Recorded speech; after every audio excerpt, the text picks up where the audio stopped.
As we await the first submission from this session of your levels, we're going to start with a look at Go Go Rocket Cannon by a Japanese maker that I've been following for quite a long time, but whose name I cannot pronounce because I don't read Japanese.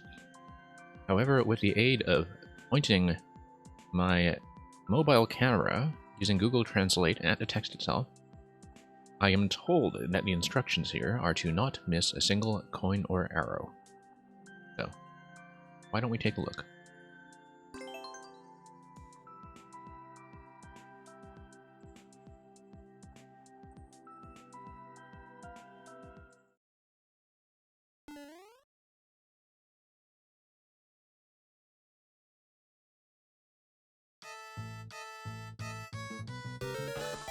Well, okay, you got Mario 64 slide music right away. That's, if anything, highly promising. Oh, and because it's going to be a bit of a ride, you don't want to miss arrows. Oh, I see. The down arrows tell you that the threats are coming. The coins tell you where to go. Okay. We just needed to see that on the first attempt to see what's going on.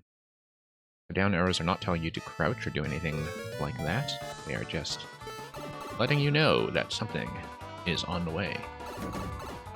It's for the sake of visibility, so avoid that, avoid that, and it's pretty straightforward from here, I think.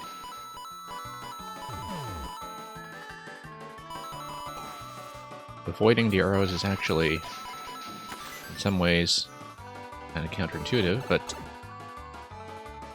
maybe I just don't play enough levels that are structured like this. At the same time, really helpful to have that level of clarity and visibility on our way up, just given that there isn't that much real estate to work with, screen-wise. Love how most of the canon platforms are just demolished by the end, so you have this increasing requirement of accuracy. What are these guys? Dry bones and booze make for some interesting space aliens, apparently. That all get clobbered, but then so do I. Trapezoid, hello. I don't know why your code failed. Check the 0 and the O if that's an issue. Check the 5 and the S if that's an issue. Yeah, I would love to play your level. It could also be that Warp World sometimes chokes on a code because it's not responding properly, so just try again, and we'll get that in queue, and we'll plan it as soon as we can. And thank you once again for stopping by.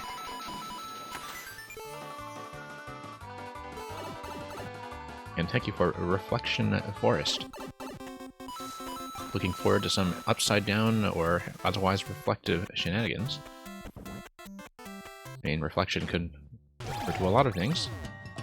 Could be something upside down, could be something based on the Podoboo or Wendy projectiles, could be something based on a super wall. We'll see. But first, we're going to grab the flag. And Aeolian, welcome. Thank you for what looks like a maker code. And yeah, as we get to the next level, we will begin with your reward redemption of number 12. Let me just dash out here for a moment to the course world, and we'll pull up number 12, and then we'll get to the next level in the queue.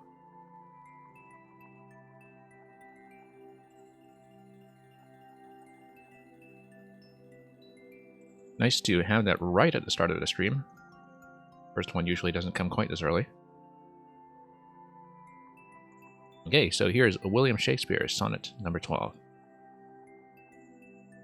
When I do count the clock that tells the time, and see the brave day sunk in hideous night, when I behold the violet past prime, and sable curls all silvered over with white, when lofty trees I see barren of leaves, which first from heat did canopy the herd, and summer's green all girded up in sheaves, borne on the bier with white and bristly beard, then of thy beauty do I question make, that thou among the wastes of time must go, since sweets and beauties do themselves forsake, and die as fast as they see others grow.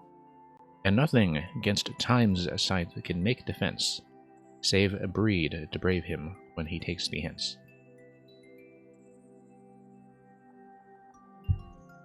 And thank you.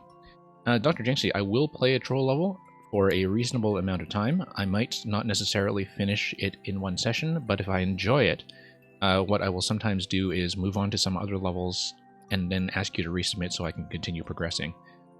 Because sometimes troll levels just, you know, they take a little longer to puzzle out. So I don't necessarily finish them in one block, but I do play them, yes.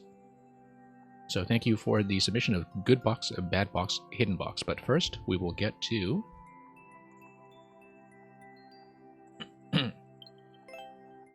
the code that we had from Trapezoid.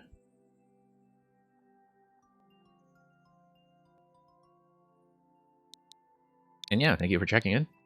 Always very helpful, even though I know you were definitely here just minutes ago. Your new level, excellent. Very new level, in fact. Very, very new. Reflection Forest, use your reflection. 2 clears on it already. And yeah, I love the frog staring down the heart piece.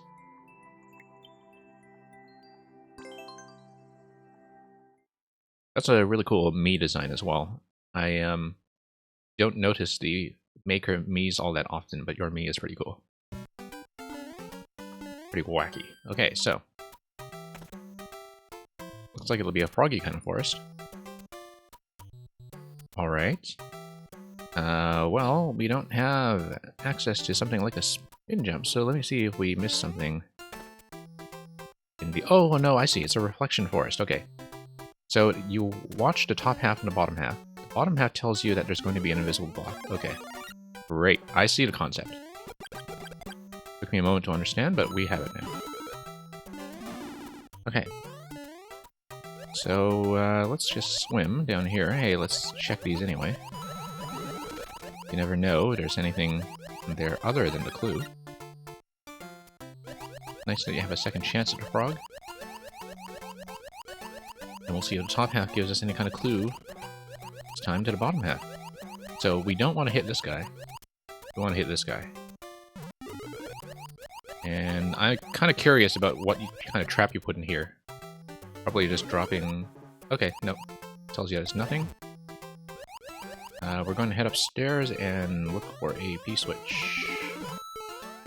Hey, a POW, that works too. Yeah, because the POW is reflective. Yep, that's right.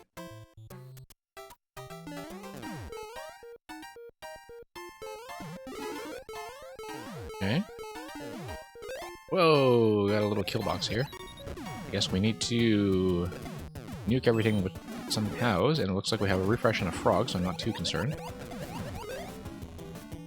I'm actually maybe playing this a bit too sloppily, just knowing that more frogs are, or were, available. But at this point, we should just drop in and take the goal, so. Short level, thank you. Yeah, the concept is pretty clear right out of the gate. It's an idea that I think could certainly be expanded into something like a sequel. To have increasingly interesting spatial puzzles kind of like that. I do like the way that it kind of involves reading both halves of the screen, and, you know, once you get the hang of what to do, it's a pleasure to just do it, so. And as a win, and Trapezoid, you are always welcome to submit more if you have it. I mean, we just started up and we'll be going for some time yet, so certainly taking lots of submissions. Alex, welcome back. Hoping we can continue with the Reflection World, which is uncanny given that we just also finished a reflection-based course, although one that is, I think, of a very different kind of character. So Aeolian, let's see yours first. 4-2 B6RX S2G.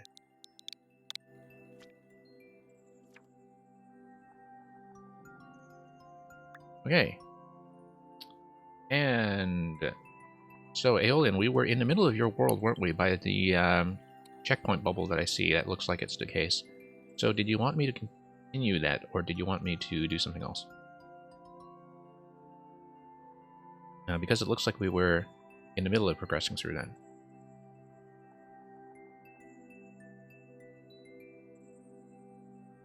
And yeah, just let me know, Aeolian, and then we will make a decision about that. Unless you had something new to show me instead.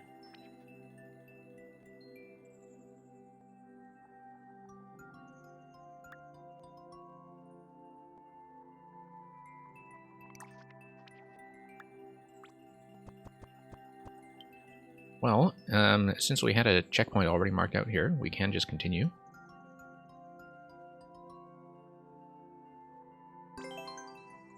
Okay, great. Right, we just started World 2. For those of you who are new here, we usually, as I just posted in the chat, that we do take world requests, and we usually try to take it one world at a time per block, assuming that we can finish it in a reasonable amount of time. I also do obey game overs, although that's probably not an issue with 41 lives in the bank. And thank you, Trapezoid, for the follow. So, Gelectro Bay. SMB's freestyle, we can kind of imagine what decorations we'll see, and indeed, we have the lovely looking jelly spikes, which, you know, I kind of wish that there were more palette swaps for the spike tiles in the other styles, because I find the standard spikes to be just so ugly. And it's kind of interesting how classic Mario artwork, like the jellies, just looks very authentically like classic Mario artwork. Even though a lot of sprites for the standard styles did actually change for Mario Maker. Whoops. A tight fit there, but managed. It wasn't until recently when I replayed Super Mario World, for instance, that I remembered just how different the Dry Bones sprites are in that game. But of course, very different size too, and so they weren't quite a good fit, I think, for the tile spacing that you get in Maker. In terms of enemies being standardized to, you know, fit in certain squares and transfer between styles. So, we've been taking some pretty sloppy hits so far, but we'll hit a checkpoint and preserve our bank of now 42 lives, which, you know, is certainly an answer to some ultimate question. Okay, so we've been boosting too much with the frog, and that's a mistake we usually make, often with the frog and the P-balloon. So the pipe is going to signal a pig, and it's going to spit out a fish, which I think is maybe biologically misleading. But it's kind of nice to have the pig noise just as a sound effect for something squishing out of the pipe. Yeah, that's going to be more frog. Don't need that for now. Yeah. I think the bounce effect on the frog suit has a lot of potential. And I'm sure people have been using it quite a bit as a puzzle piece already. Yeah, because like with additions like the frog and the acorn suit, you know, not only do you have the power-ups, but you have the properties of how the power-ups move, and in either case it's quite unique. So, let you farm some likes for some aesthetically pretty clean-looking traditional courses so far. Hey, we'll just take a shot at a bonus game in case I ever manage to get through the baseball one cleanly. I've managed to beat this with taking 2 hits, but that's the best I've ever done, so occasionally I do try to play this just to see it again and see if I can make any meaningful signs of improvement. Oh, that's 1 hit already. That's 2. No. I should have heard the sound effect from the forkball and understood it immediately, but there's where Lanky Mario has been hiding out since Maker 1. And he's going to tell us to kind of get off his lawn.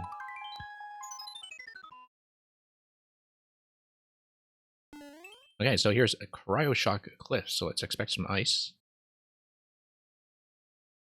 And indeed, it's going to be an ice world, so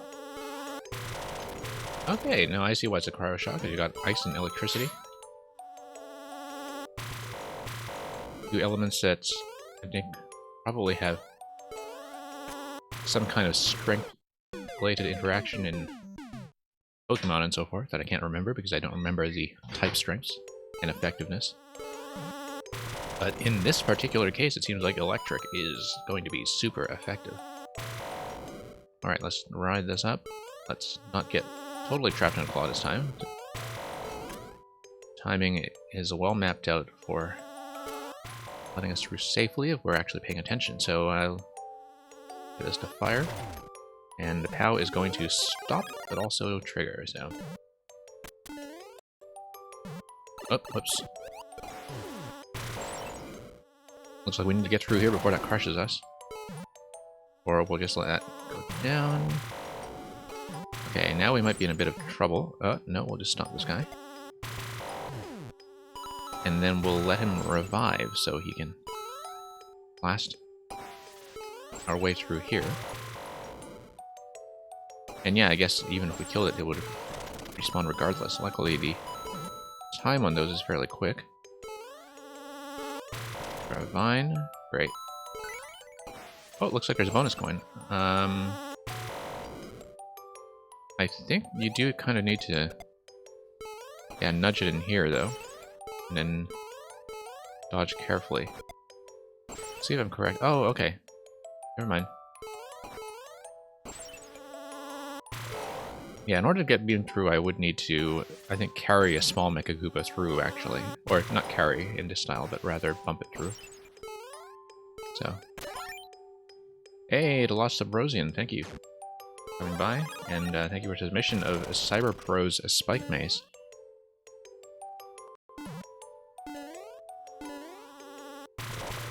Okay, so that's going to drop. And, yeah, I think we might have lost the opportunity to get up there safely, but... Oh, here's the coin that we looked at earlier. Does this trap us, or... so this looks like a little bit of a lock, to be honest, because we didn't blast this previously, but then maybe it'll drop something interesting. Will it drop something interesting? No. Okay, it's totally a lock. Well, that's unfortunate. That's okay, we'll just restart. Yeah, I guess that's just a matter of the... You know, I would have thought that you would have blocked that off with invisible blocks or something. Or maybe it's just supposed to be visually clear to me that it is supposed to be a lock, and so I should just not have tried it. And thank you for the follow, Hababones. And Hababones, try that code again. Sometimes Warp World just kind of chokes for no good reason.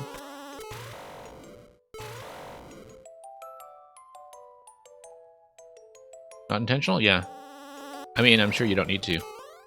Or don't want to upload your entire 40-level world all over again just to fix that, but...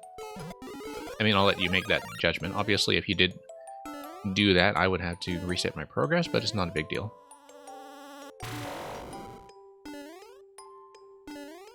Okay.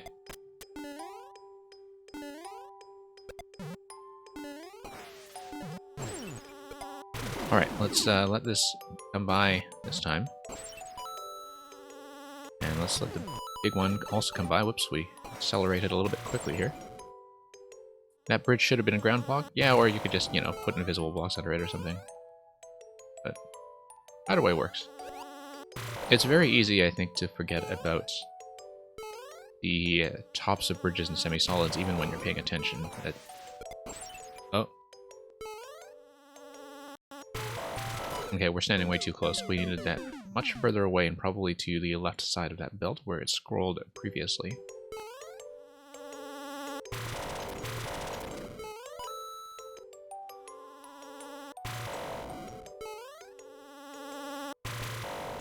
Okay, so let's try to recover our position. You know, people do ask me on this stream sometimes how I manage to discover as many soft locks as I do, and that's because sometimes if I see something risky, I will probably try it anyway, even if I know that's a bad idea, just to see what happens. No, and just to see to design. So that leads to situations like that one, where I think a lot of people would just be afraid to tap that because it looked so obviously like it was going to be a soft lock. I was kind of curious. So. And you know, that's how you test, right? So that's how testing works.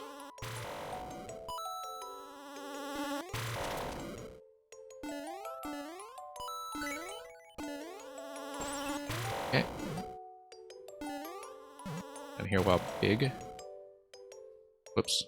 There we go. Just a little bit off center as we hit the up direction. Interesting. That part on the left stayed on, but I don't think we can quite reach that anyway, so... Okay, let's not make that same mistake. Let's just move on this time. Oh! That was maybe a bit weird.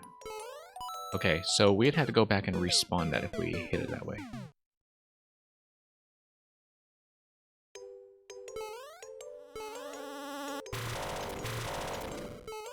Yeah.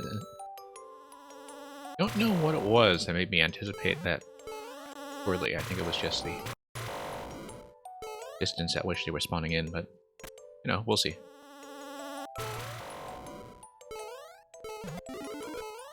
I won't beat your level, that's fine.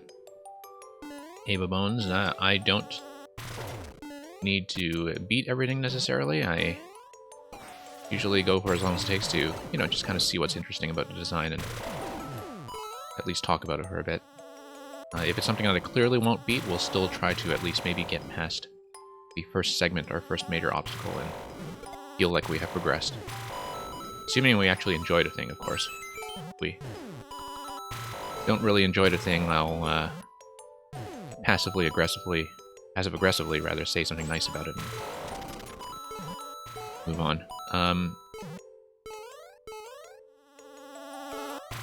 Whoops.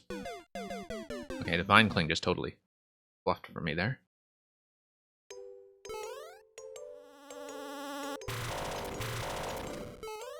Okay, on we go. Yeah, we've definitely made this much harder for ourselves than we should have just by resetting our progress on that soft lock, but the level itself is pretty relaxed so far, and I do like the kind of concentration on the electric and snow combo. It does look like a lot of this stuff was not really designed around being tall. Like, you can see that there's a lot of stuff here that's dependent on movement with one-tile gaps. And that's the only thing. It's kind of like this was not really spaced with the mushroom in mind, although I know that you're kind of crammed to begin with, just from building on the top half of the level.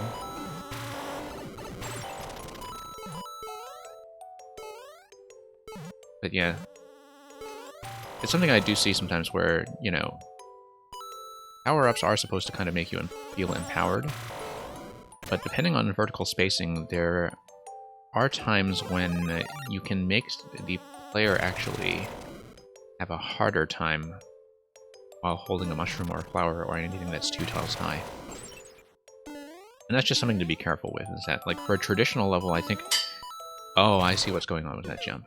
You're supposed to jump over to Koopa and then over. Okay. It is actually just a starting position on that movement that is throwing me off. Yeah, I think for something that is supposed to feel like a traditional level, that power-ups should generally feel empowering in that,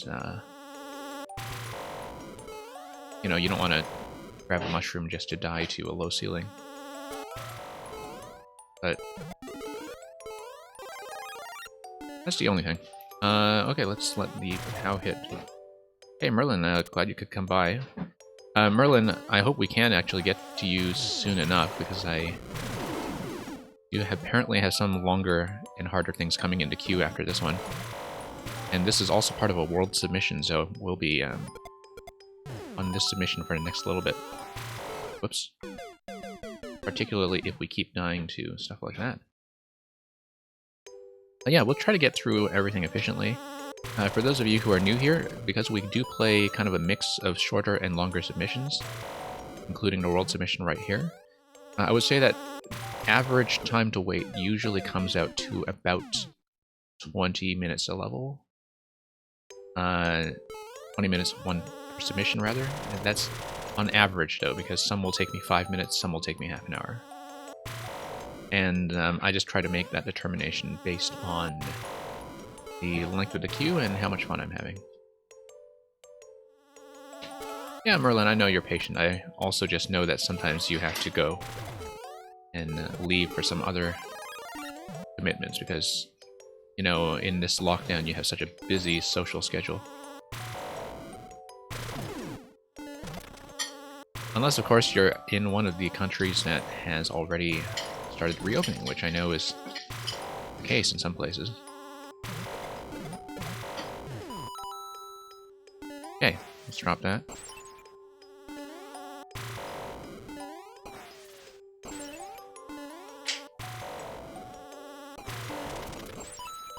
And yeah, you know, the loss of Rosian weight do try to keep things reasonable. I do think the worlds, I mean, the reason I take worlds is because I do think that traditional levels in particular really shine in the format. Because some of them do feel way too short when you do them alone and you don't get to see how they are meant to develop. And in fact, I think Super Worlds exposed just how much traditional Mario design actually did rely on having worlds and moreover lives as an expectation. Yeah, so this is another spot that feels like it wasn't really designed for the mushroom. Okay. Oh, whoops. That was definitely my fault there. Dropping these directly onto the track is almost certainly a terrible idea. For me, that is, not for the design. Whoops, there we go. And we're over.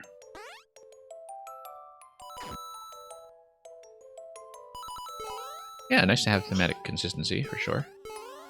I mean, you can see from this one that it's definitely very much a dedicated ice world, and oh, there we go, that's the flag already.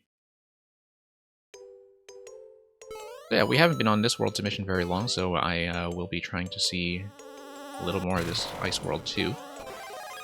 We made this one way harder for ourselves than we needed to, so... Yeah, there we go, got rid of that. And that guy is going to stay in place. Good, good. Right, because earlier the issue is that everybody was zapping each other.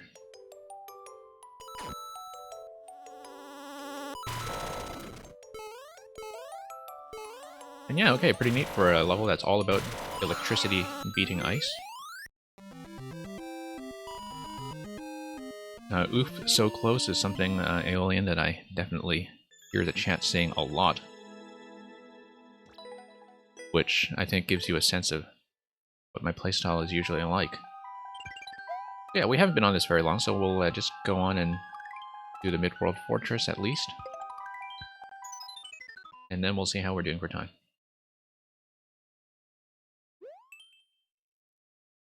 Reached the goal as Flying Squirrel Mario in a dark dive, so... Interesting that you're going to have a squirrel in this team. Wonder what the dive is going to be. Unless, of course, it's just dark water. However, that pipe is going to be angled upwards and drop us downwards. Oh, I see, okay. We should have just done a float in case we needed to save the boost for something. That's okay, we'll just twirl our way down, and that's why it's a dive. Okay. Looks like you could, in fact, go to the right if you wanted to intentionally take damage for some reason. Whoops. You could also just speedrun this thing by playing as unwisely as I'm doing here. Well, I will take that speed path. I know I failed the clear condition, but I don't know if I have a refresh on a squirrel, and I don't, so I will reload this one.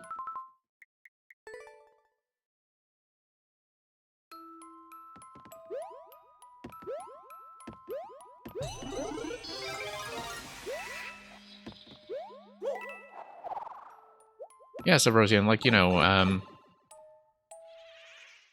Rosian, if you entered a world, then, yeah, let me show you the rule. Whoops. I will spend a certain amount of time that I will either hit the first game over, or I will try to do World 1 in a block. It depends on how we're doing for time. I only really tend to do it to a maximum of about 20 to 30. So if you have a world submission, particularly as an easier traditional maker, then yes, I will do more than one. If you want to trade out your current submission in light of that information, just tell me when I pull up your profile. You don't need to formally leave or rejoin or anything. If you ever want me to change what I play when I get to you, just tell me. Also, Rosian, it depends on the length of the queue. Like, I might cut off pretty quickly after this one simply because we have a lot of people waiting.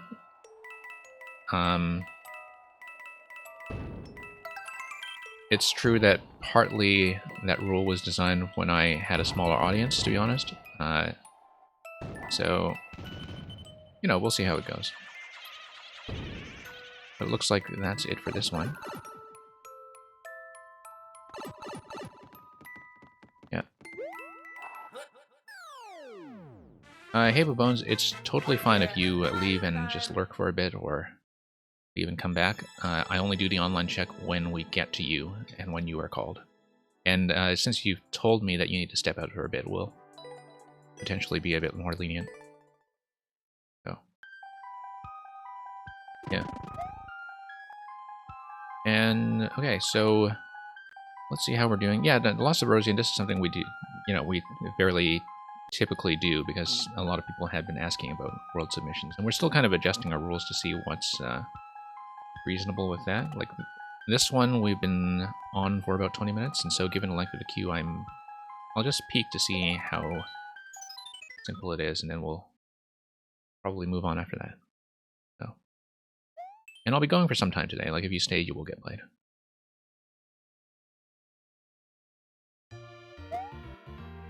Because honestly, when it comes to traditional levels, like, doing one world, it tends to be shorter than most single levels I get anyway. Okay, so this exploded, and it looked like there was something that was supposed to happen with the track. Like, I missed a timing to get on the track. But let's scout down here. Oh, no. Okay, that's just a visibility issue. That's okay. It should have been clear that the only way was down. But I wasn't sure because of the track timing.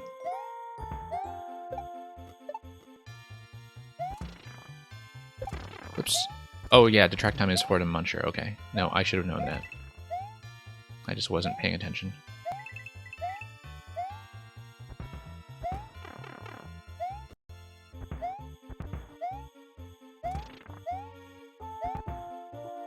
This one's pretty long? Okay. Well, we'll see. How about, you know, if we take, like, a really bad death here, we'll move on to the next one, and we'll come back. I'll just take this one as a preview attempt, and then, yeah, Aeolian will continue this one. We come back, so yeah. So we'll be back for more at another point, and for now we'll move on.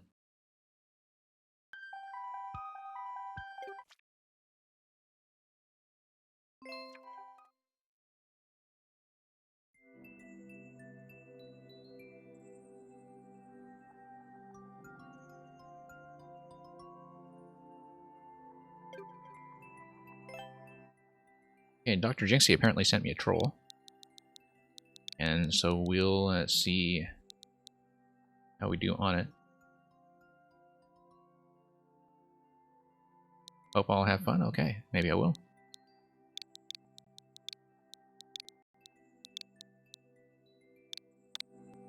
You're so sorry? Okay, yeah, that's fine. Trolls are like a box of chocolate. You never know what you will get. Well, this one's very new, and the first clear is still available.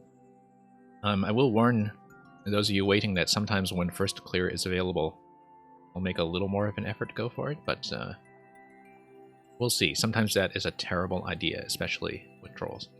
So it looks like the preview screen is just going to show us the flag position right away, which is interesting because of the placement of that track indicating some kind of obstruction. It looks entirely possible, given the spacing there, that maybe there's a way to spawn in from the right. I don't know if it leaves enough room to the right of the flag, but I'm not going to count pixels to determine that.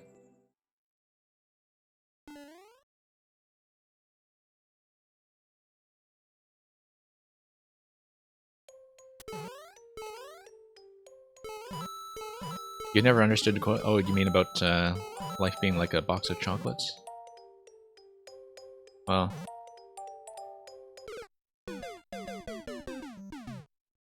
Oh, you know you're going to get chocolate. Well, that's actually a good point. Okay, so this might be speed-based unless there's something I'm missing about a safety zone over the Thwomp. Okay. The Thwomp is just going to kind of wiggle there. We know the first thing here is a cheap. I feel like that's maybe not even bypassable. You have an arrow down here. The arrow is not going to tell me anything useful.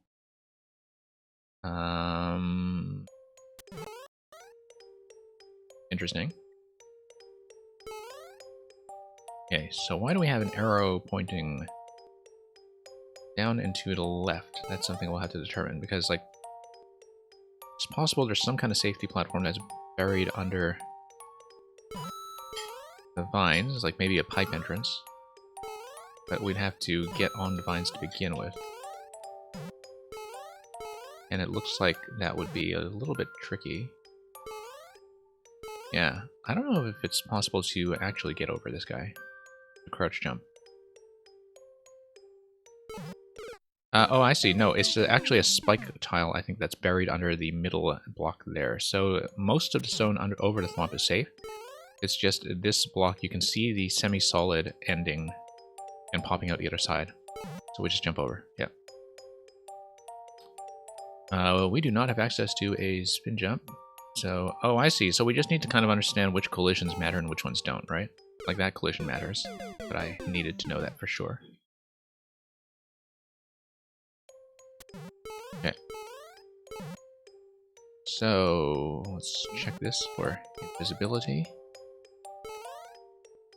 Well, it looks like we can always just sneak around here. And on-off switch looks like such a trap, but I don't really see much of an alternative.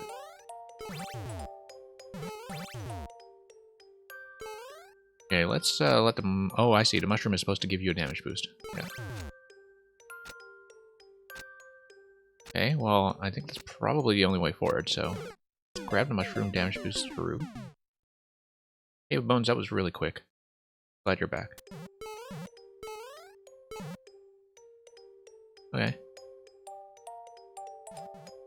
So yeah, as a signaling system, I think this is just not going to tell us anything useful. So we'll damage boost through here. Let's keep in mind the fact that we are in an off state. We're going to have to check everything. Whoops. About the vine-facing direction. In SMB1, and I bumped my head and turned around, and that's what happened. On to here. Drop the donut block first, so we have enough time to grab the mush. There we go, damage boost. P-switch, and that's not going to be it. Okay. It looks like some other P activation to get us through there, or some interaction over the icicle. So let's take a look. Yeah, no need to give me hints.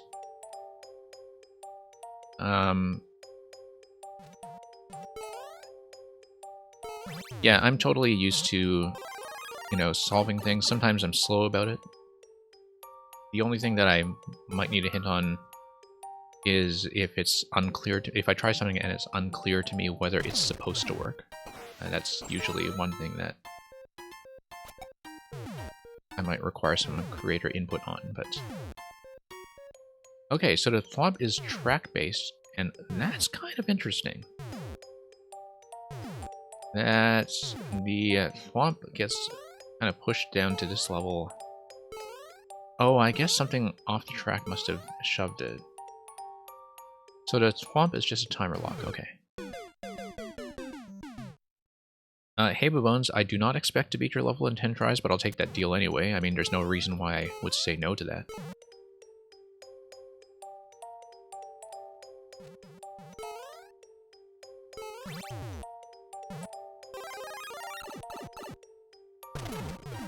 I mean, I might as well, right? Like, so this is really kind of neat, but oh, I see, because it's based on a parachute. Right, okay, so Thwomp with a downward parachute, you get this going. Yeah, that's interesting. I mean, I haven't played very many full levels like compared to people who really specialize in as a genre, so I hadn't seen that trick before. So sometimes it just takes me a few attempts to get used to a new trick that I haven't seen. Oh, I see, because it's based on that block that comes up. Blows up. Okay, so we see a Twister pointing up towards a skull. We're going to check both of these things to see if anything blows up. Okay. Okay.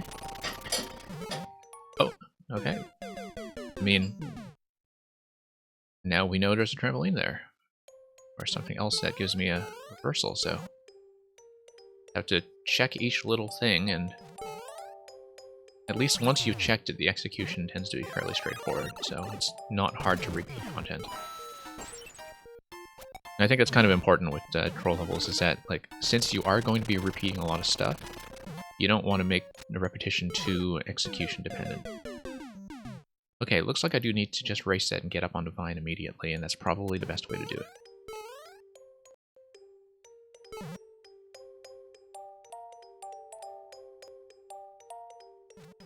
Yeah, hitboxes in this game, definitely a little bit off sometimes, but even compared to Maker 1, like, a lot of things changed relative to Maker 1.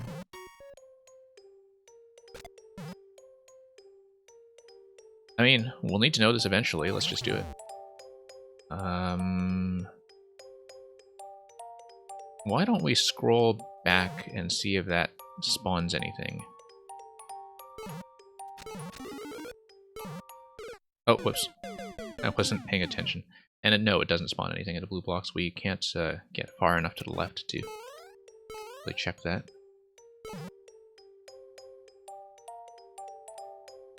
Yeah, we'll just need to see it.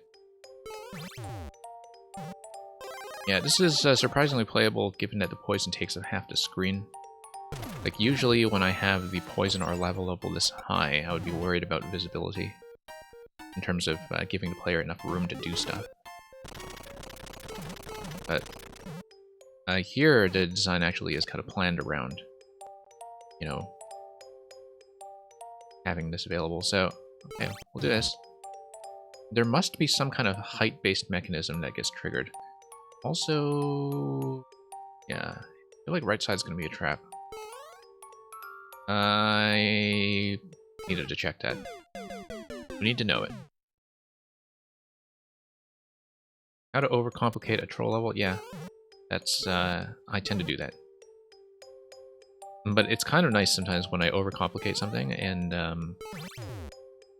the solution just kind of presents itself and it looks like I skip a whole bunch of paths. Okay.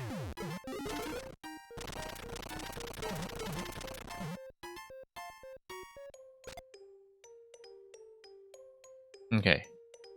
So, off switch, and I just run around, right? Donut blocks are going to drop on top of vines. Alright. I see, okay. I see. Because it's based on a Thwomp and Pow switch, I just need to make sure I'm on an on state going into that. Alright, that's fine. Now we know. It actually makes it very clear to me that that's going to be an on-off mechanism, and so it allows me to track the on-off state accurately. Oh, we missed. Interestingly enough, there's nothing that prevents you from just changing the on-off state going into that segment. I don't think it would break anything, but we'll just do that anyway. Double tap this thing. Just watch. That's how we play. Okay.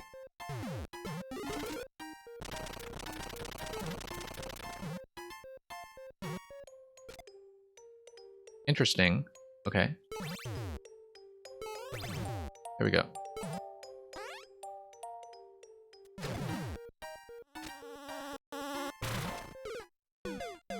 Okay, so it's gonna get bounced over to the left. I just didn't have time to read that, really. I didn't even read what the ice text was telling me. Too busy looking at the Mecha Koopa, so... yeah, just a matter of, like, actually bothering to read that screen. So yeah, looks like double tapping the on-off doesn't actually do anything different here, but I felt it was important to check that.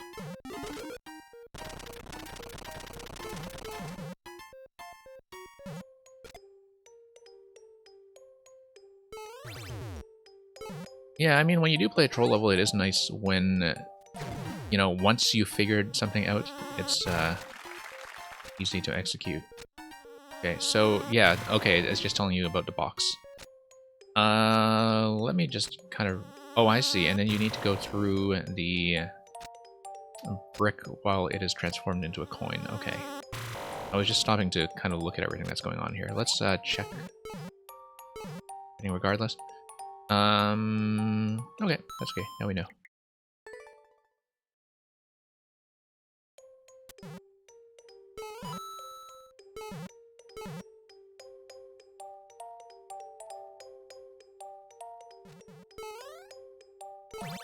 Yeah, I'm sure, as far as racing goes, that Merlin will almost certainly beat me to the first clear. But that's perfectly fine.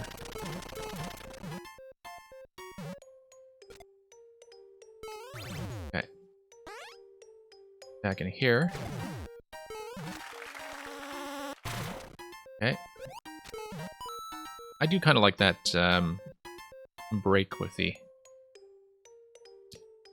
Mecha Koopa, but... well, we've just got to try one. I mean, you know, there's no way around that. Okay. I see. So we just need to kind of basically take this as a wall jump up.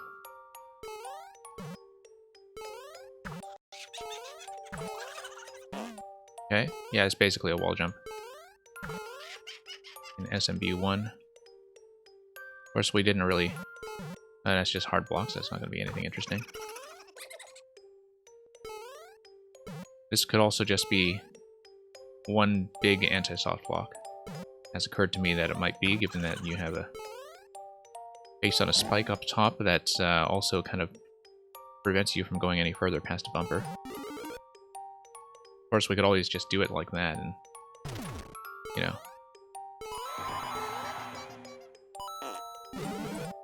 Oh, whoops.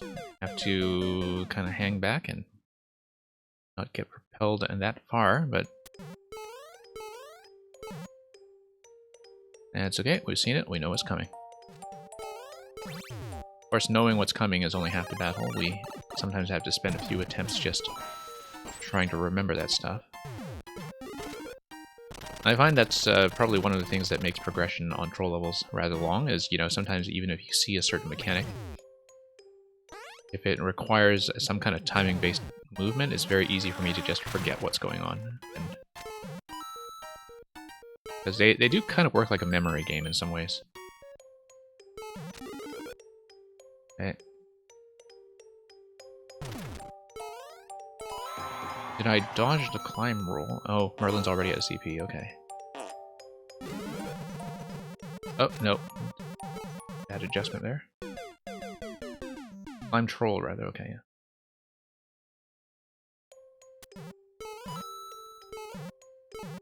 Oh, whoops. I don't know why I did that.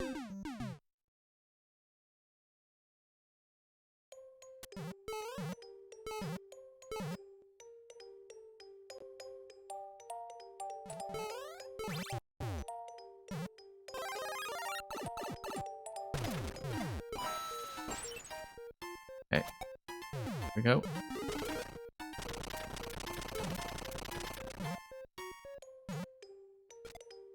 Yeah, this is pretty clean as far as trolls go. I mean, a lot of it is just kind of pick a path with 2 branches. But you do have some occasional stuff that requires a little bit of spatial attentiveness, like the direction here. I mean, that's a bit of a surprise, but... Or where, you know that this is going to be something that takes you forward, but you don't really know what until you see it. At least I don't know what until I see it.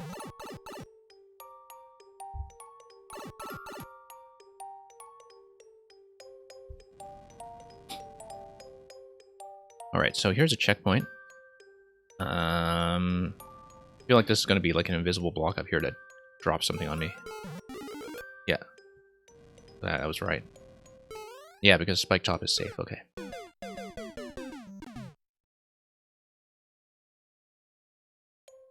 So, Merlin, it's kind of funny because you seem to be doing better at this than I am, and I'm somebody who never actually watched trolled videos. Like, I learned how to play these entirely from people submitting them to me. Like, I never played full levels until I did viewer levels, and originally I thought I would just, have a no troll rule or something, but then I'm glad I didn't, because it turns out that some of them are actually pretty satisfying to solve. Yeah.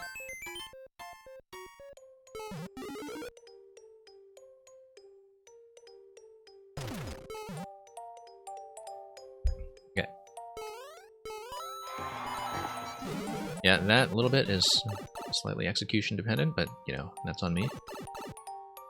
Go around, hit a checkpoint. Look at those hard blocks up top. That looks awfully suspicious. I mean, I've got to try it, right? Like, there's not much for me to do here but hit the POW blocks. Okay. So it's not going to be that. Let's take this friendly boo.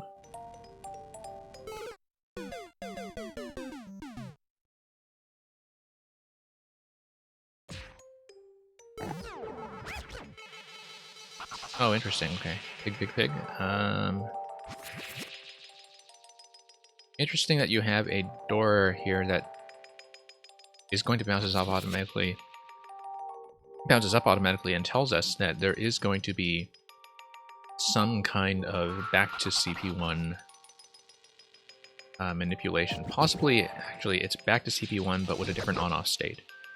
If it has a different on-off state, you might have something that allows you to bust through the ceiling.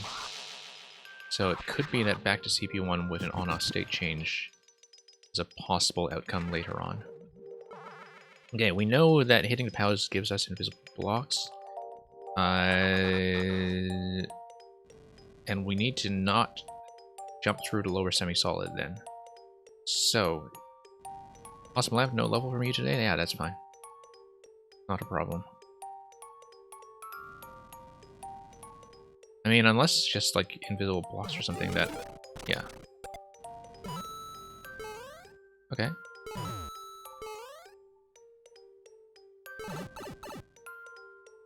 I thought that might be it, and I'm glad I was correct. Okay, this actually looks like a death trap, but it... oh no, there's a mushroom there, okay. Mushroom allows you to damage boost if you dodge the piranha plant first. Let me just read this properly, because it looks like key door will kind of send you springing to the right, and you kind of need to be careful there because I don't know... I guess you would maybe want to hold right into that to get enough distance. Then you have a... or no, I guess you would be going right to left in that next room if you want to get the key before a door. But in any case, we are going to have to grab the mushroom here from the lower track.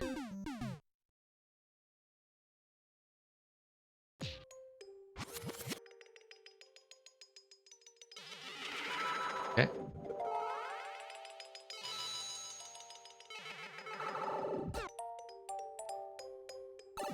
I actually haven't been sent a troll in quite a while, in fact. It's the first one in a long time. Which is nice, you don't want to play too many of these in a row.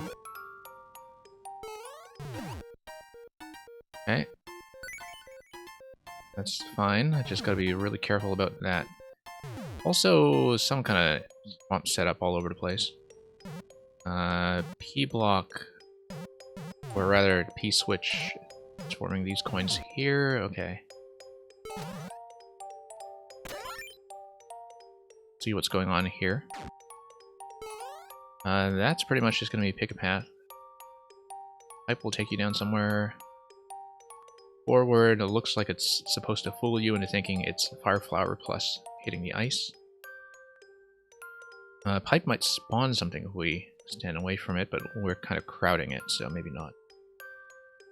Possibly I need to stand away from the pipe once we get over a column away from it and let it spawn something. Oops, jumped up there. Okay, yeah, we do need to let it spawn a flower on the way up, because this is going to trap us. For sure. Yeah.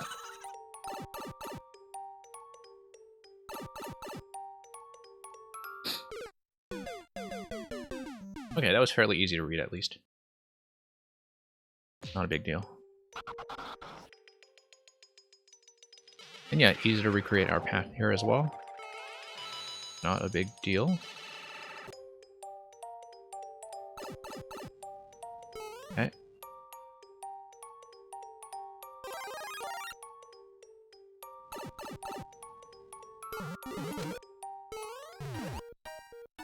I don't know what the P-switch actually does for us here. It may be that the P-switch affects something going into the next room while it's still active. Like if we're too quick and the P-switch is still active, then what happens? Nothing. Okay. Now, do we get enough of a flower spawn here? Okay, there we go. That's enough distance. Okay, it's going to be damage boost down to the Muncher. And let's try to do it once while we're big, and then after that we'll try it while we're small. Creates issues. Looks like to the right that is a potential bomb detonation spot. Let's check it first. Oh, whoops, we stood a bit too close, but... Okay. And then what? Okay, I see. Yeah, because yeah, we stood too close and we didn't preserve the mushroom. Otherwise, we could have wrapped our way back around to the red pipe. Okay. So, Dr. Jinxie, I'm glad you enjoyed that. That's why we do play a fair number of puzzle levels on this stream. Like, trolls, we don't get that much these days. I did initially get tons of trolls when I was first starting out, but I think that was, you know, before the patch came out and before a lot of standard makers came back. But yeah, we definitely have a bit of a loyal following from some puzzle designers because they like to hear me think through the puzzles. But, you know, that's the service I provide. I'm glad you enjoy it. Okay, let's get through here.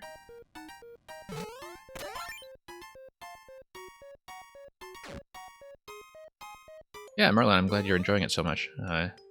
It's funny because, you know, for those of you who don't know, Merlin is a very kind of traditional and aesthetic-oriented maker, and so, like, a lot of makers like those don't tend to enjoy troll levels, and so it's very neat that you do.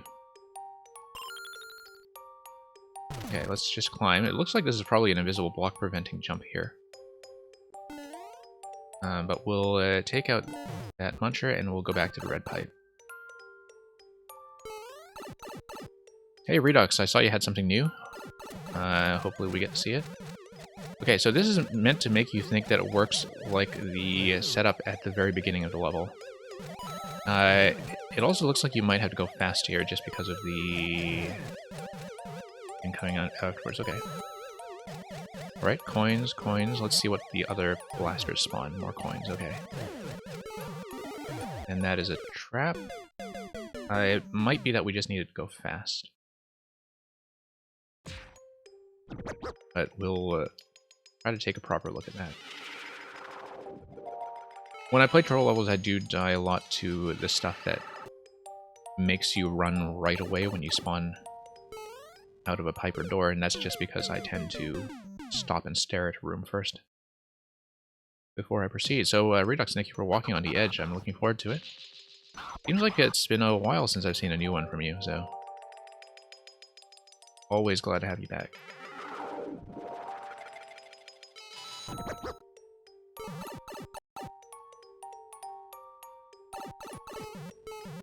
Okay, so let's dodge that and let's not miss the mushroom. Okay. Into the car. Hey, Mr. X8, good afternoon. Hope you're doing well. Yeah, welcome back. Alright, through here. Let's not get blasted by the bomb. Kind of important.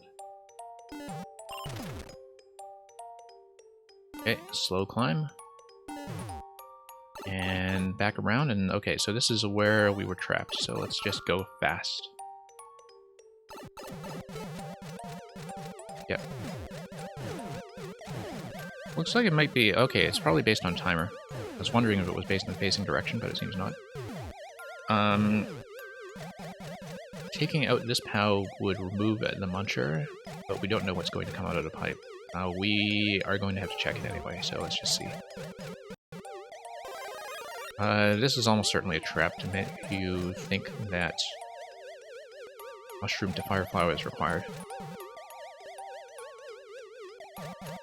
Nope, no entrance. Okay. Yeah, that's a trap. Right, fire flower comes out of the pipe because it's progressive. You grab the mushroom, you stand back, you take the progressive power up, and then you go. Yeah, a lot of these things just punish you for going too fast or too soon. But if you actually wait to see what happens in the pipe spawns, then they're pretty straightforward.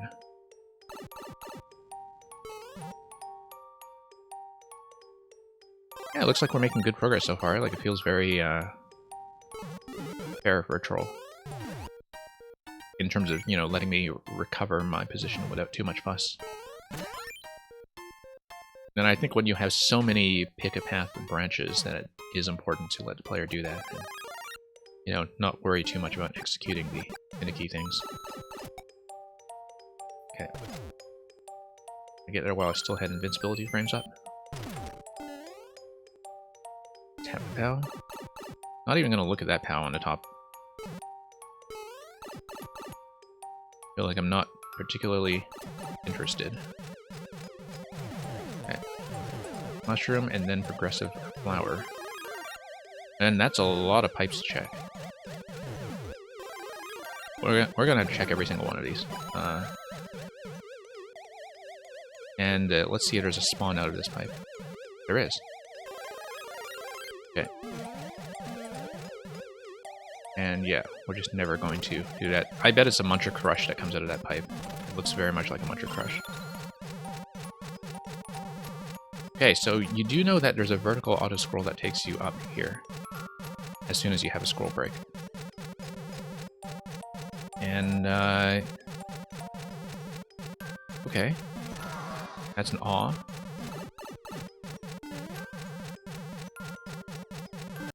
Okay, so what are we missing here? It almost looks like that's sort of an SMP2 high jump spot, except for the fact that you have all these 1-ups that looks like they are supposed to bounce the P-switch somehow. Did we see what spawns from the bullet? I don't think we saw what spawns from the bullet. It could also be that there is something here that's dependent on the P-switch timer. So why don't we just take a dab and try to go back there and see what we can do to manipulate that.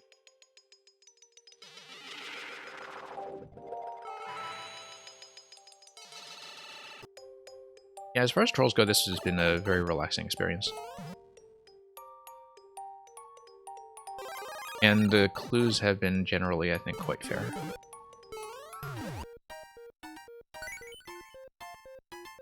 In that, like, when there's a false path and a correct path, the incorrect path will give you some kind of visual indication of what the true path will involve. So, for example, the wrong path here tells you Fire Flower right away. And it looks like the correct interaction will also involve the firepower. Likewise for the, segments like the big mushroom and such later, and the POW block here, for instance. Like, that POW block to the top left, literally the only thing it's doing for us is signaling that a POW interaction is something we should be thinking about, right?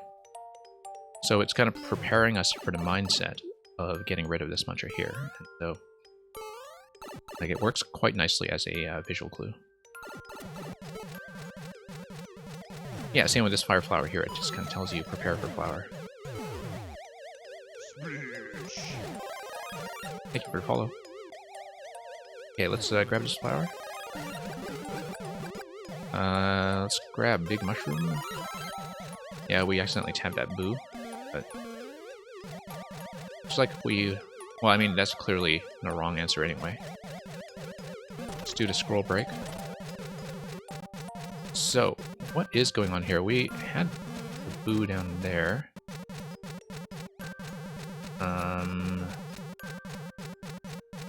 So it looks like it's going to be something positional, isn't it?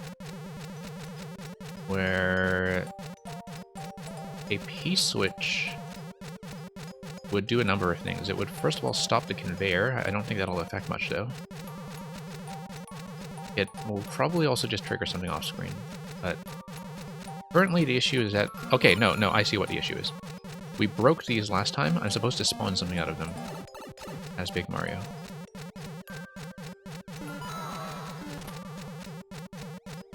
Yeah, no, that's it. We just need to not break it. Notice that there is a semi-solid to stand on. That may be important, but we just need to try it and see what happens. And that's what happens, okay. Oh, I see, because you have a whole bunch of the blasters that are stacked on each other and kind of crunched. That was interesting.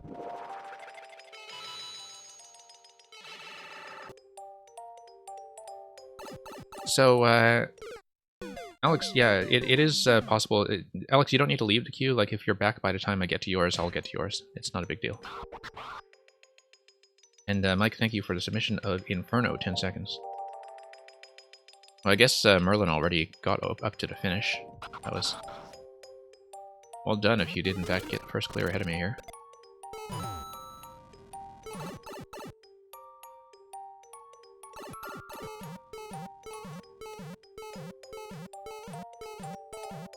Oh, we missed a mushroom. I was just too slow that time. I was catching up on chat.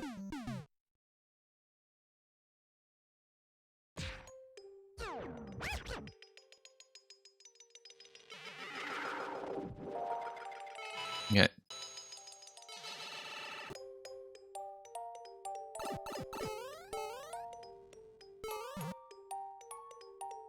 Get down here. Redo this segment. And timer there.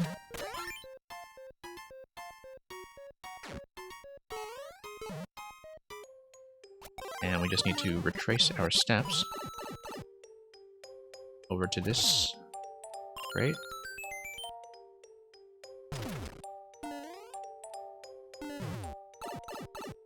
And yeah. Go. Go quick.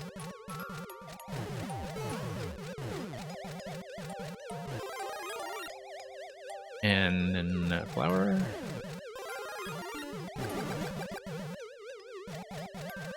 Whoops, we accidentally hit the boo again.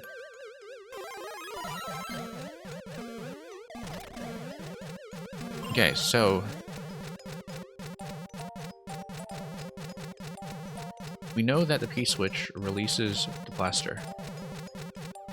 It released the blaster really quickly to the point that I don't know if we have room to hit the P-switch and dodge immediately. Feels like we have to dodge immediately. And then when the P-switch expires, it's going to remove at least part of the blaster stack, although I think the top few in the stack would probably stay up, right? So that might not be the answer. It looks like preserving the 1-ups may potentially be relevant. Yeah, I see how the blaster stack is kind of working. But anyway, let's take damage here. Let's take a look.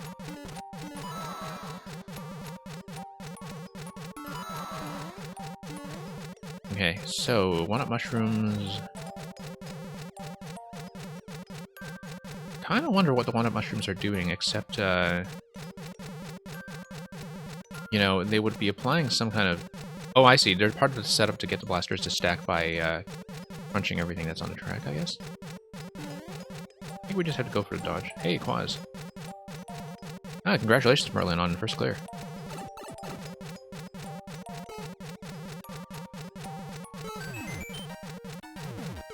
Okay, so you see how the blasters are kind of slightly off-center?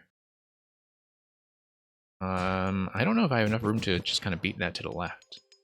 Because you do need to fall slightly... You know, like, the left wall is slightly lower in a way that forces you to kind of hug it if you are hitting the P-switch, and I don't think it gives you enough time to beat the time on the blasters coming up, so... Quaz, this is very definitely a troll level. It's been a pretty good one so far, though. It's been a pretty smooth experience, all things considered. I mean, yeah, it is very much like a pick-a-path level, but it's a reasonably entertaining one so far. So.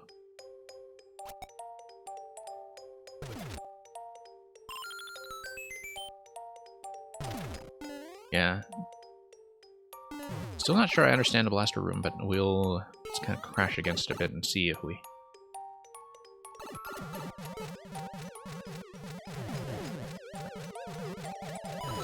Any headway with that? Yeah. Yeah, Quaz, hope you're doing well.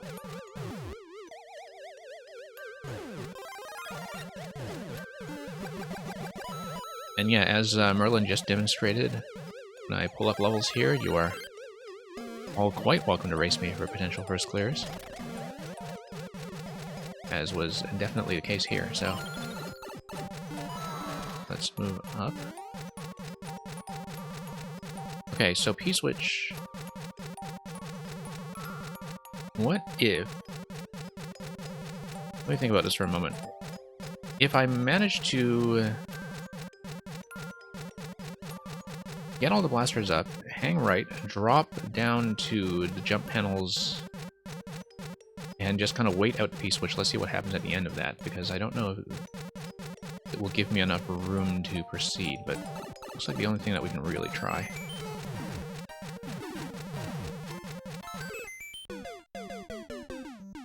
Okay. Yeah, that's going to take a little bit of thought. But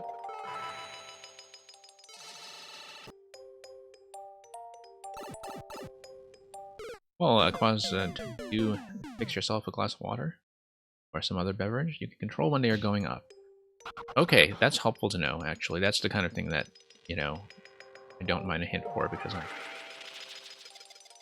still kind of wondering. Oh...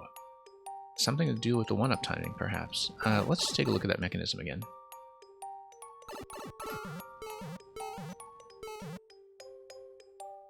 So it is possible to beat that.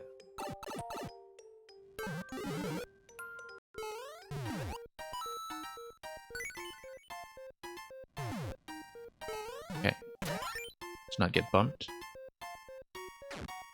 Be a terrible way to lose.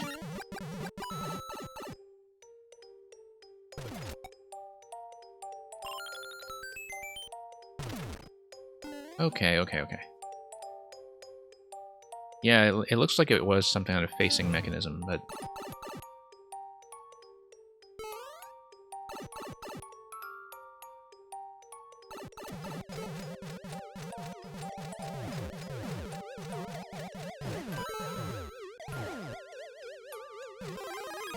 Yeah, we'll take a look at that.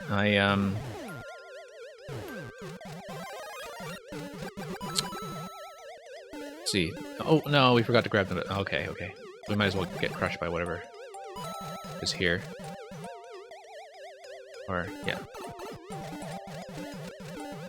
I was too busy thinking ahead to the next thing in the level, and I just wasn't paying attention over here.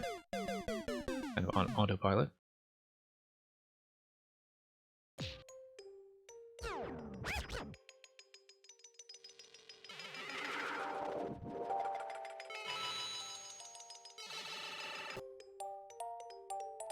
Alright, let's try this again.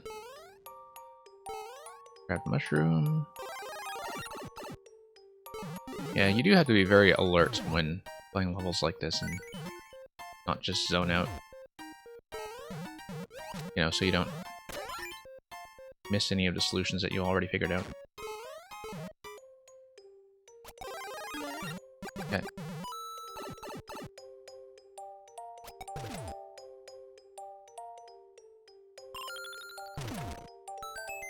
Cannons are being pushed up by the firebar. Okay, I wasn't really even paying attention to the firebar. That's interesting. Yeah, okay, now I can see why I just didn't manage to read that accurately. So let's just do this again. Grab the flower. And then let's stick around for the mega. The big mushroom, I guess to call it. Mega mushroom, of course, from NSMBDS is significantly bigger.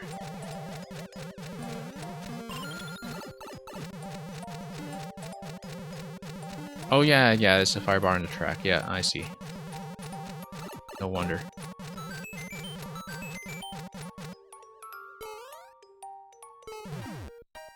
Okay.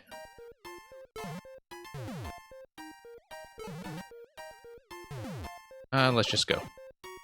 Let's not hang around here for too long. Okay, that's CV1. But why not just go back with the P-switch reactivated? Okay, that's why. But if we come back here... Now, what is different? Oh no, this is a twice. And we know that because, yeah, this is definitely CP2.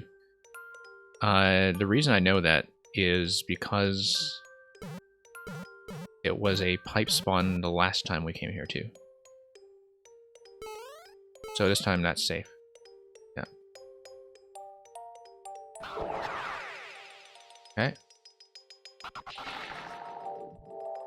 Everything here looks pretty ship-shape so far. Something's going to be different down with the POWs as well. Let's see what we drop. 50 coin and... Wait a minute. Let's take a look at this. Okay, so there might be something with the on-off state that is important here. But also something obstructing us down there. Oh, whoops. That's accidental. I want to jump back up. And... yeah. Might as well check everything thoroughly. This is kind of meant to make you think that it's going to be different, right? Yeah. Check for pipe spawns. Nothing. Interesting scroll break on the bottom right there, though. Okay, so it looks like there will be quite a lot that is toggled by the on-off here. Let's go back and check first. See if anything happens. Okay, that's blocked.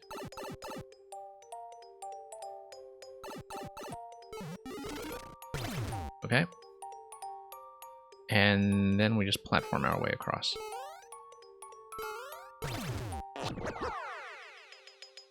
And then that is going to catch us. Yeah. Interesting. I wonder if that entire area is safe.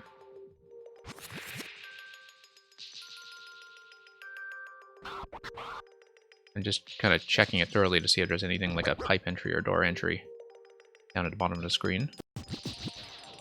And no, just sound effects, I think. Okay. Yeah, we know this whole area is kind of auto-scroll based. Looks like there might be potentially something that carves a path over to the right, in fact. Like a spike block. That might be important. Oh, whoops. Feels like I should not have gotten that. But let's check it. Oh, I see, yeah. One-way panel under door. Yeah. This is your favorite room? Yeah. I can kind of see why. Hey, Hyperion. Alright. So... yeah. Let's... oh. Aha. Ah, I see what's going on. Ah, okay. I see what's going on. Okay, so, look at this. When we fell off screen earlier, after toggling the on-off switch, we hit CP1. That's why we had the cat sound effect in that previous room. That's interesting because it tells us something. It tells us that it is possible maybe to drop through CP1 and get through in this door here. Unless this door is just meant to reset you to CP1. Okay. Yeah. Well, why don't we progress back to where we were before? Because changing in on-off states... let's kind of track this accurately, because currently we have on-off set to on. So let's think about this. Yeah.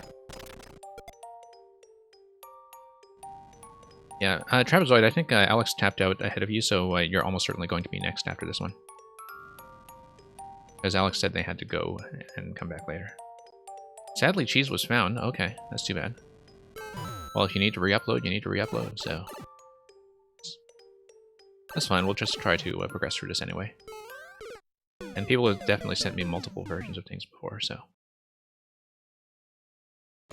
I mean, unless you'd prefer to re-upload it now and have me try a new version later in the stream, like, we can do that too if you'd rather have me play the clean version, since we know all the solutions up to this point. Let me know what you would prefer. Because if you think you can stay long enough to resubmit this, I can do a new version at the end of today's stream.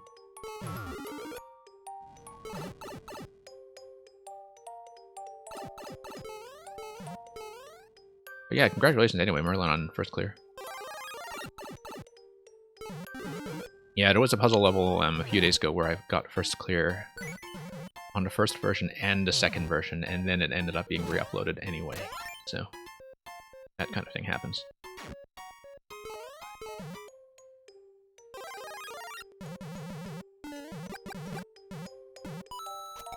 Okay.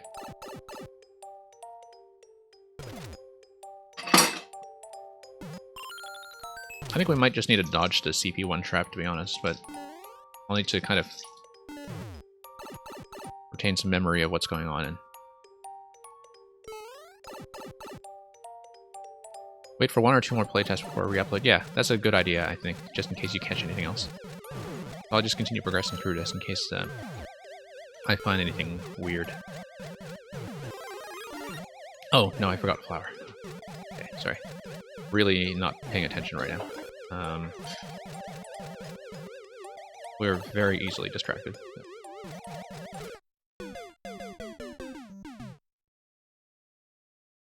Okay, so that was a bit of a blown attempt, but, you know, we'll get back to playing and less talking. There we go.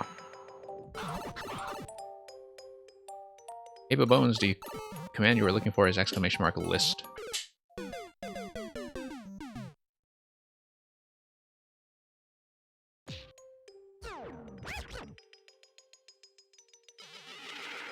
But yeah, I know this is a bit of a longish submission, but that's what troll levels do. And we are continuously progressing. It's just that we have lost a lot of time to, you know, me forgetting things. So, if you're in queue, hang tight. I'll be with you before too long. And given the CP1 reset, well, if we keep hitting that, it would maybe make sense to progress through some other stuff first, but I am having a lot of fun with this. It's definitely one of the tidier rolls that I've seen. Okay.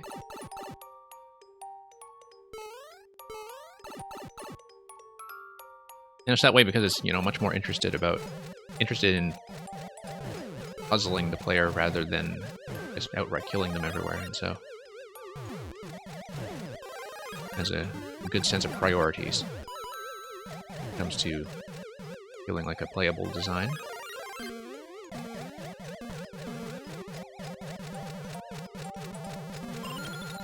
Okay, tap that. Let's get through this. Watch the fire bar. Okay, here we go. That's what the P-switch active. Gonna be CP2. Yeah, CP2... Oh, it is a pig noise and a cat noise. That doesn't tell us much. Okay. And yeah, and then the Thwomp there changes the on-off state. That's going to be interesting, because it means that if we did decide to... Oh, I see how that works, because when you change the on-off state, that's what makes the CP1 trap behave the way it does. Yeah. But then it makes one question interesting, which is, like, the door under CP1, if I can enter it the way that I can enter the door under CP2. Because if so, that might actually be the way forward. Assuming that it was obstructed by an on-off block in the first place, which may or may not be the case. I don't know if I could actually make that out in this style.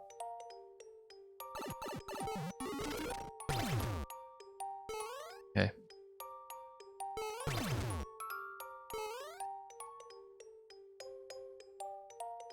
Okay, so... we didn't actually end up trying to store previously, did we? Alright. Hi. Okay, so... sorry, I didn't have time to actually read that. I arrow pointing to the muncher. Yeah, that's the issue with the killing with the Cheep Cheep right away, is that I didn't actually get to read the clue. Now this is CP2, we did not hit CP1, okay, that's fine. Yeah. That is also error, whoops.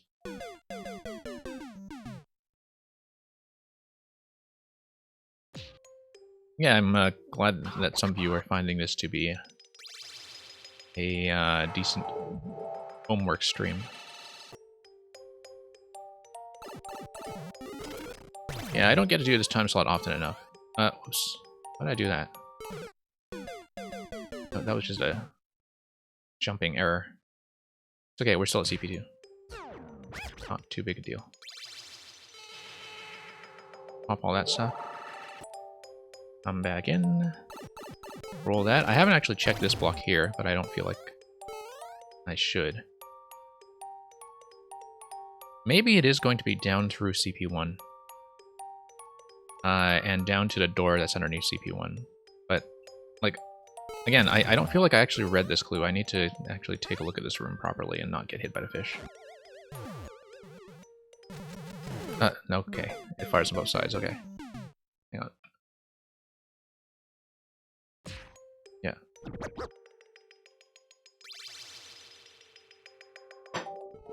Okay, as long as we skip the CP1 trap, I think we should be fine in terms of being able to progress through this somewhat quickly. Yeah. Proximity base? Oh, no. That was...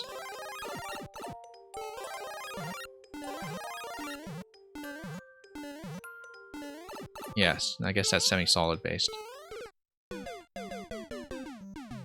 One-way panel, trapping you to the left, something else trapping you to the top. Yeah. And I just had a bit of trouble getting off the vine on that attempt. That was totally an execution error on my part.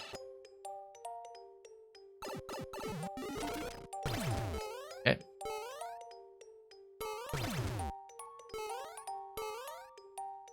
Now...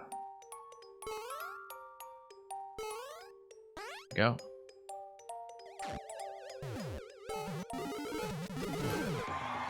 Okay, so it has to be through the middle. Okay. Jumping accuracy, not our strong suit.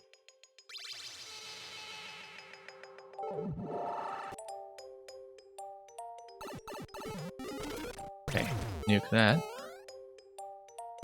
Up we go. Whoops. Okay, through the middle. Okay, so what's going on here? We had a mushroom. We have a muncher, P-switch, POW. P-switch drops to POW. Trampoline raises to POW. You would need POW to probably fall on our heads unless we have a way to pick it up. Question block. Let's try that first.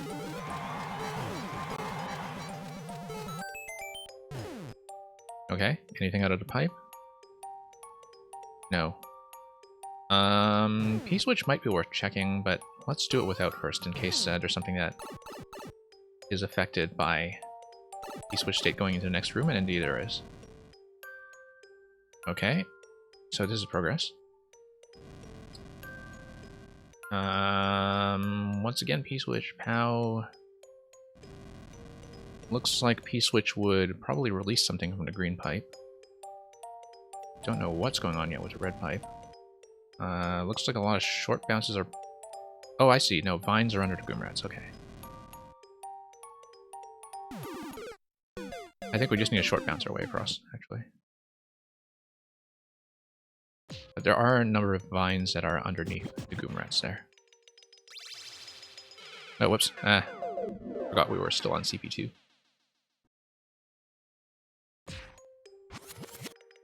And yeah, I know I've been on this one for a while, but we are reasonably close, so... Wanted to solve this as quickly as we can. Merlin avoided every troll in the Goomrat room? Yeah, that was lucky for you. So now you get to see how it can be done poorly.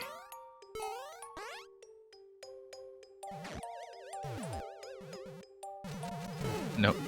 Okay. Sorry. Poor accuracy. We knew what we were aiming for. Good thing that is very shortly after the checkpoint, because I feel like that's going to require a few blown attempts here and there. Okay.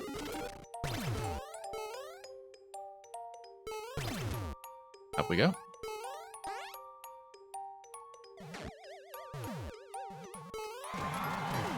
That's going to be POW block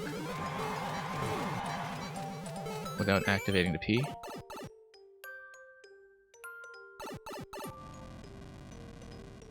Okay, so there's the Goomrat path on the bottom, and there is a kind of seemingly less hazardous path on the left. The seemingly less hazardous path in the middle, like, that's sort of interesting. Okay, that's what I thought. Yeah. And now it looks like we're supposed to think that we should aim for the POW block. I feel like we are going to aim under the muncher. Okay, well, I had to check.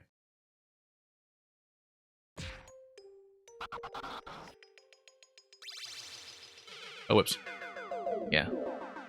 Still have CP1 programmed into the brain, but that's very much the purpose of this room, is to make you do that.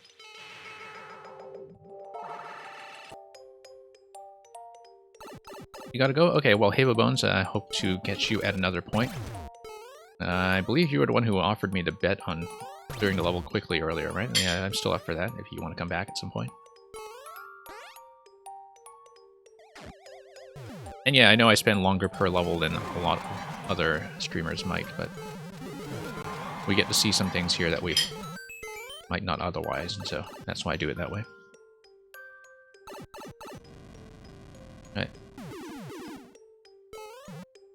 Alright. You know what? It looks like I should just bounce back and forth on top of the Goomrats until I release something from the blue pipe. But we'll check stuff anyway. Let's not hit a POW. Let's get up top, above the ceiling. There's a burner on top of the ceiling. I see. Okay, so we need some kind of P-switch activation. With the P-switch activation, we can actually drop through this side. And the burner is here pretty much as an anti-soft lock. Okay. Yeah.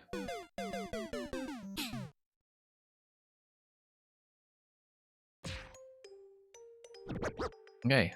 So let's check this again.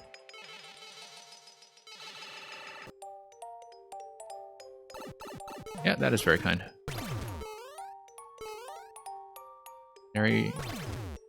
Need to be very attentive to that kind of thing.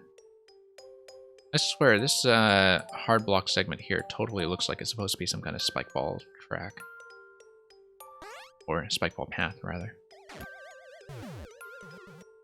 Why is that Goomba saying hi to me? That feels important. Oh, I guess that's just actually a distraction to get the bullet blaster to come up and block you. I think that's probably the point of the Goomba. By the looks of it.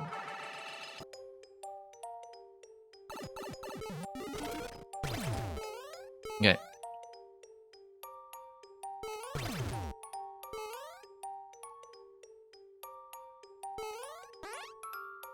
And yeah. There we go.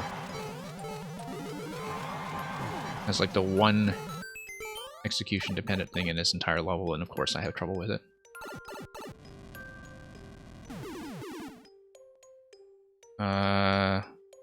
Can we land on top of that Goomrat? No, I think we would probably just run right into it if we tried. Oh, no. Yeah, no, I need to do that, and I need to get back up. But I would like to clear all of the Goomrats from that area. That's going to be my immediate objective. Because I do need to see how it looks.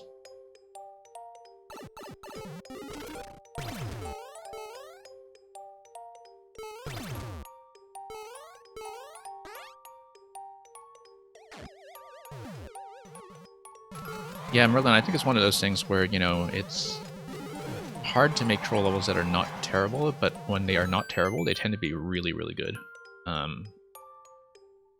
In terms of the tricks and puzzles that are involved, like, you know, they are a bit of a learning experience for the player in terms of finding out new stuff about Mario Maker, and so that's the kind of thing I tend to appreciate. Nope. Didn't get up very accurately there. I don't know if I should even bother trying that with the blue pipe, but feels important that I do at least take one look at it. Because it is so obviously there as something that can be interacted with. And it's easy to get back, so. Easy to get back. This is the only spot that gives me a bit of trouble. Okay, there we go.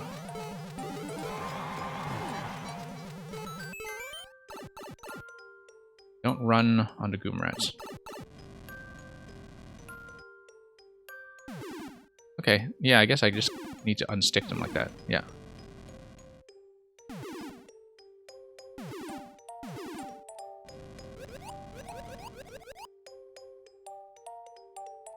Okay, nothing spawns. Just go through. Trust. You know what? We'll trust you.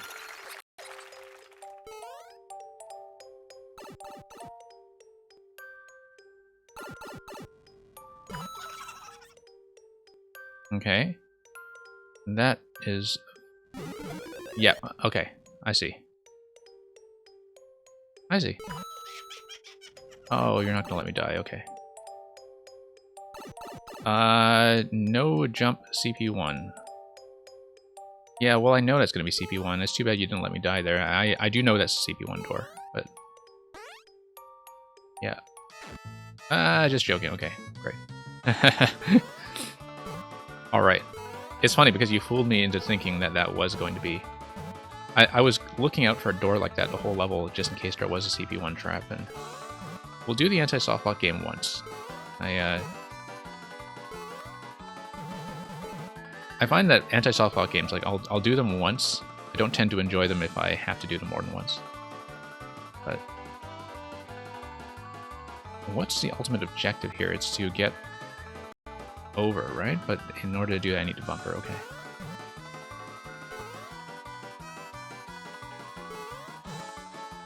Because sometimes with anti-soft blocks, like, it's just easier to redo the level from the very start. Wait.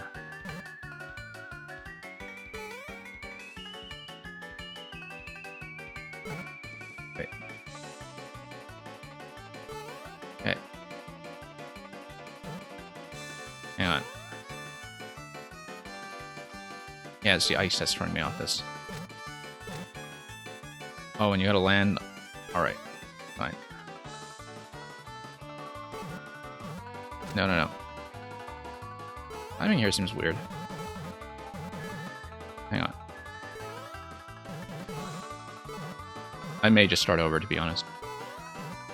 But...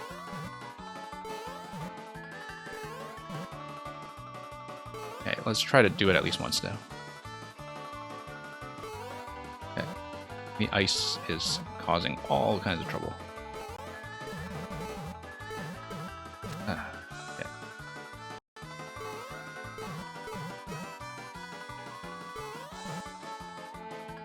The thing about anti-soft block rooms is that they do kind of prey on the player's impatience. And that's very much what's happening here. Seriously, though, I may just restart. Okay.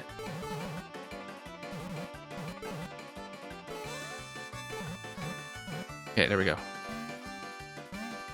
And we have to get over the side of this guy. Yeah.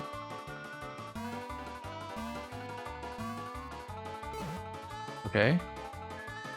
And then we need to jump into the spikes. Or get trampolines into the spikes. Okay. Nope.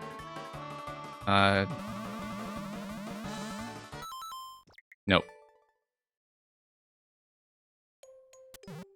Sorry, I would actually honestly rather do it over. It's going to be shorter this way. It's actually going to be a shorter experience. That's the issue with anti-soft blocks in general, I think, is that like sometimes it's easier to just do the level. And if it's a well-designed troll, it actually should be easier to redo the level, because it should not be too difficult to just retrace your steps. Wow, we covered a lot of territory here. Huh. Okay. Let's see if we remember this stuff.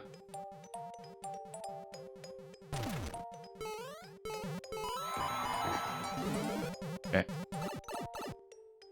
It's a lot of memory here, but that's okay. Back to CP1. Oh, no.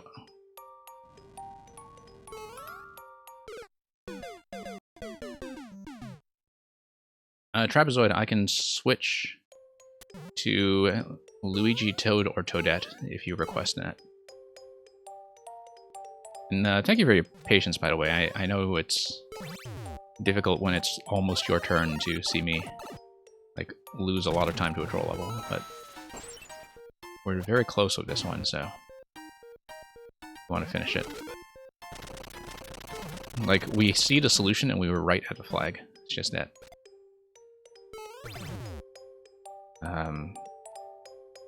when you miss the flag, it is very costly.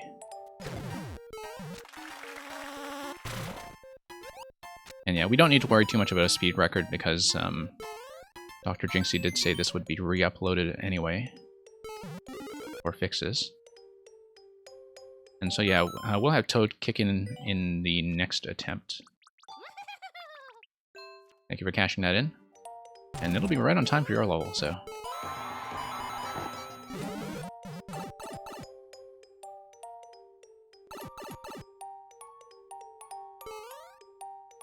okay. Yeah, can't get below here. All this stuff is not too hard to remember. Just need to keep the difference between CP1 and CP2 fairly straight. Oh. Trying to go for the mushroom there, and the spacing just threw me off. But yeah, Toad time. Toad's gonna show Mario how it's done.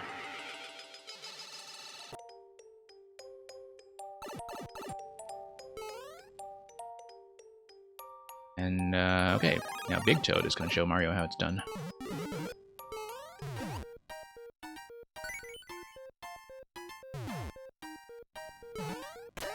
Alright.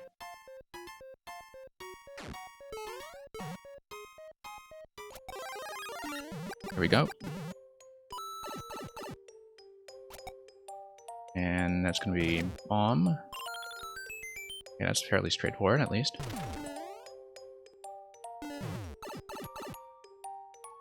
Hop in here. We've been on quite an adventure through this level. It's kind of nice to just review the whole thing like this. As long as we don't get stuck on anything too easy that we had already seen. And it's funny, because the title screen, like, I kind of expected the setup like that right from seeing the preview screen on this level, because it shows you the flag. And the, out to the flag right there. And so I should have known that the ending would work exactly like that, but, you know. Now we know. Okay, let's watch that fire bar. As a matter of ourselves enough time to react to all this stuff. PP2. And... okay. We are basically back to where we were.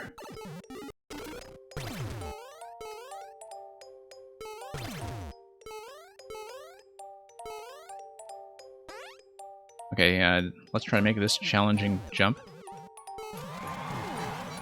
Hardest jump in the level.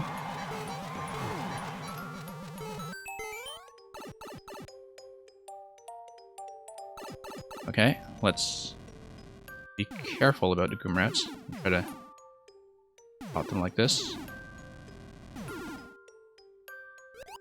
Be careful with our vine direction as well, so we don't bump into the spikes. Yeah, I'll trust you. Oh, I guess that door to the right must be the CB1 trap. Okay. We'll let that spawn vine, and that will be it.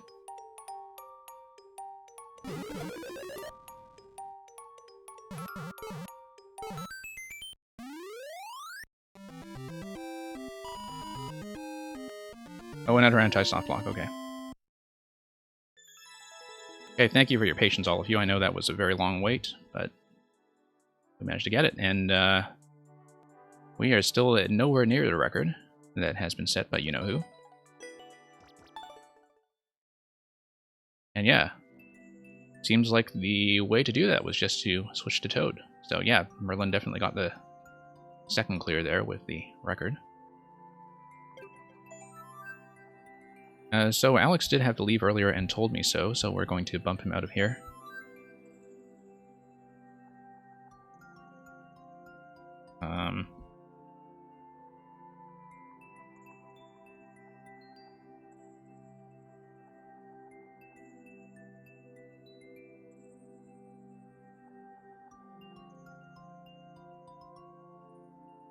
And we'll get on to Trapezoid. Thank you for your patience. I know you were here right from the beginning of the stream, and so you've been waiting for about an hour and a half.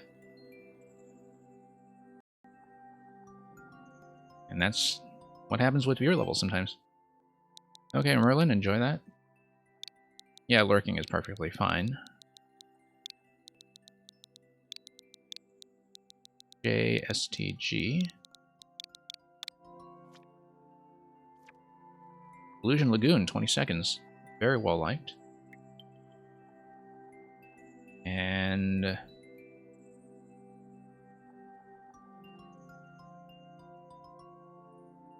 yeah, let's kind of get out of troll mode and into speedrun mode. Like usually some of the hardest things to get used to with playing viewer levels in succession is that you're switching styles so often that you just begin to lose track of the easy stuff. So yeah, so like having patiently walked through a troll level, I just kind of need to get my mind up to speed with this and actually read mechanisms as intended again, which is going to take a few attempts, I think, just to get the troll mindset out of my system. But yeah, I see that there's a 30-second timer here, even though the level is rated for 20. Oh, I see. So it's going to be based on proximity to the thwomp. I need a nice high jump to trigger the thwomp before I land. Looks like I need to hang back a little bit on that, though, which is maybe a little weird, but there we go. Yeah. Because I was definitely jumping too far forward that first jump. I guess I should just press the arrows for once. There we go. Just need to get some rust out of the system. Whoops. Oh, you meant 30 seconds. Okay. Well. Maybe it is a tight timer after all. Okay, we need a little bit more height with the thwomp. It is a kind of controlled jump, though. Not a full jump. And it took me a few attempts to understand that.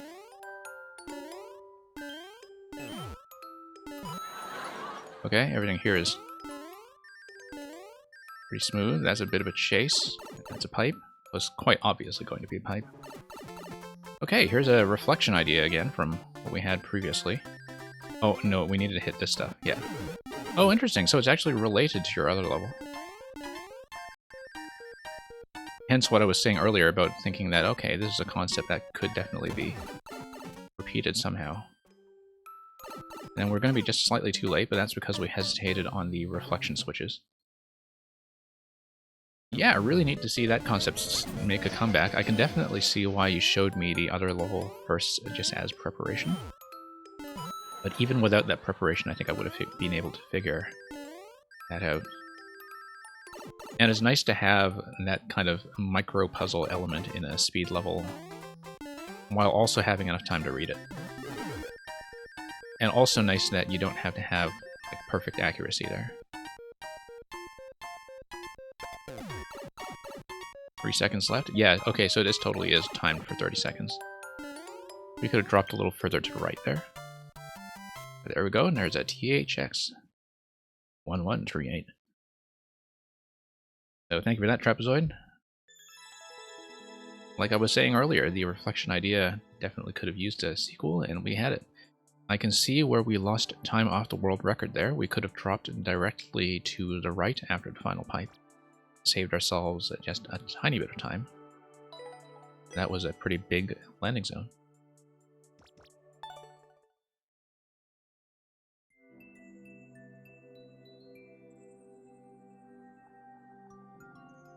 The Lost of Rosian, if you're still here. I think they might have left.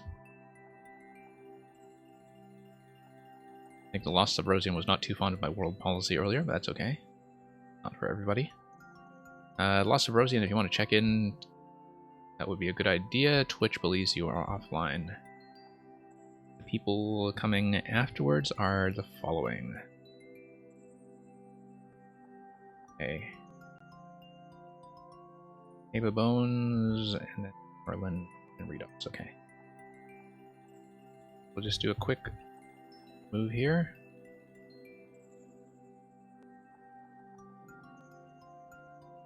Ava Bones, I think, said they had to go, and so I know they're gone. Now, Merlin, I think, said that they were on mobile and lurking after they... Ah, yeah, you said you're going to be back in a few minutes and you're lurking. Okay, so we'll start Merlin's.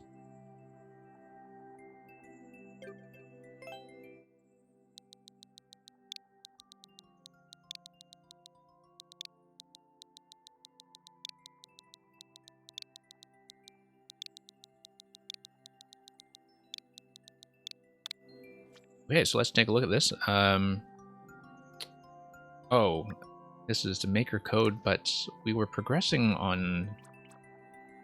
Yeah. So the world was kind of being put together, but we've been playtesting some of World 3 ahead of time, so...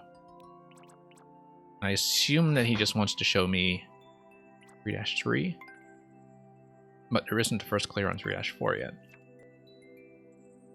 So in the absence of any instruction from Merlin, who is lurking, we'll just do 3-3. Another level. What will you stumble on this time? Well, we'll see. Yeah, you did tell me that you were lurking. Careful with your electronics in the bath. Okay. Now look at this. Oh, I see. The ice blocks are meant to represent little ponds of water. Now, I've seen this idea before with these spikes as, you know, deadly plants that are on top of the vines. They're a little hard to see in the NSMB style, I have to admit.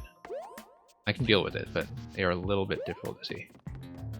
Yay, Bone Shell is an optional power-up. We will absolutely take it. Particularly now that we can traverse the spikes.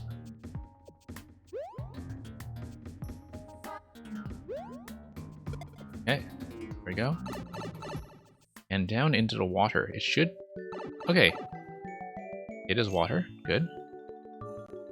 And here's the wonderful 101. We jump these guys when we're underwater? I'm pretty sure we can, because that's something whoops. I've tried before, but we're just going to bump our heads. And yeah, we'll be thorough. Do all the optional content.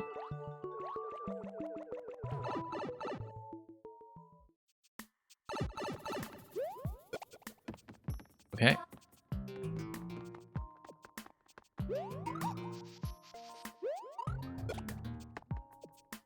And then we'll check the next little optional water zone. Oh, it looks like there's another one up that is to the left. A small toad, though, I think we might not want to risk that. Let's try to peek our way forwards.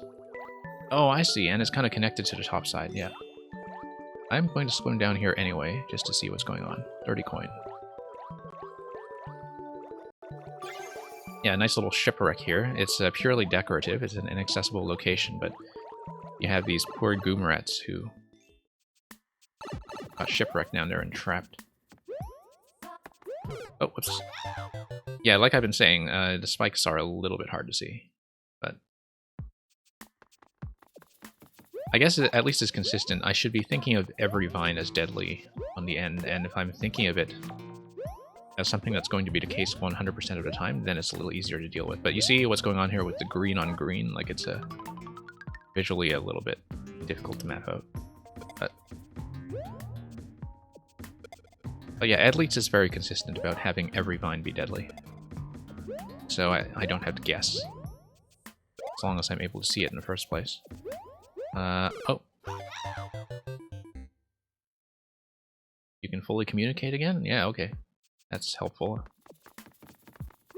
And... okay, so yeah, so we were just exploring a little bit, bumping our head on the spikes quite often.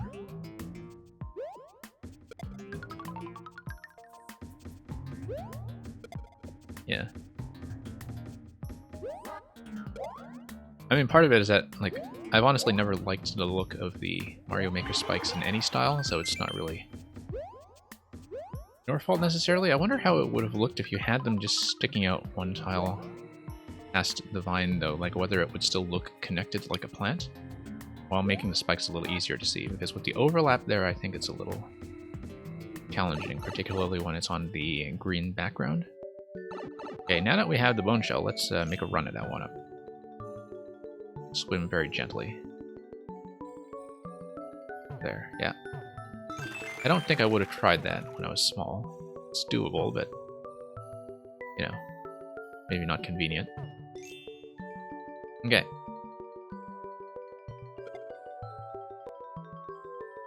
Alright, let's pass the Goomba shipwreck again. We could have checked this pipe up here, actually. But I'm sure that's just another point of connection. Yeah. I see, it's just a 30 coin that is the bonus for going under the Goomba wreck. Okay, check everything up here. You know, it's been a while since I've just seen the bone shell used for standard platforming. It makes sense to have it in conjunction with the spike vines here. Like, it's actually kind of a nice match of the power-up making a level easier to traverse without trivializing it. So, you know, to the degree that you're going with the spike vine concept, the bone shell is a good power-up to have on this level. It's a good choice of power-up.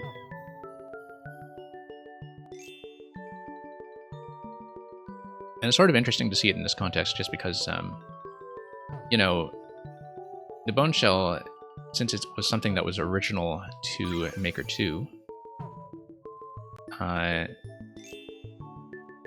you do see it mostly used in things like puzzle interactions and not so much for traditional platforming because it never existed in traditional Mario to begin with. But to see it kind of used as a traditional level power-up is therefore actually kind of neat. For something that's, you know, simple. Like, you don't actually see it done very much. Alright, let's not go to that side. Oh, yeah, once again, a little bit hard to see when it's dependent on the camera scroll like that. But that's okay, we'll just grab a bone shell and we'll do that again. Oh, look at that. Didn't check this location. One up? Okay, that's what I thought.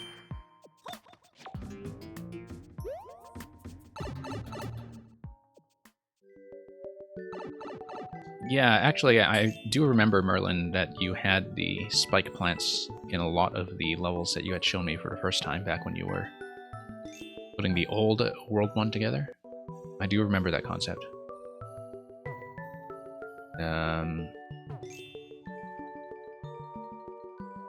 Yeah, but I like the little aesthetic touches like the Goomba ship, so...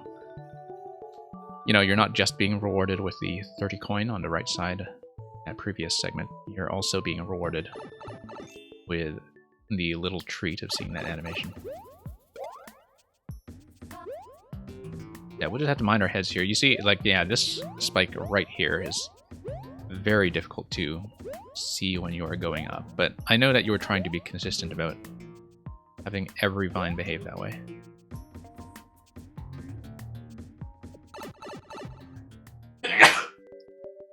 Oh, pardon me. Okay.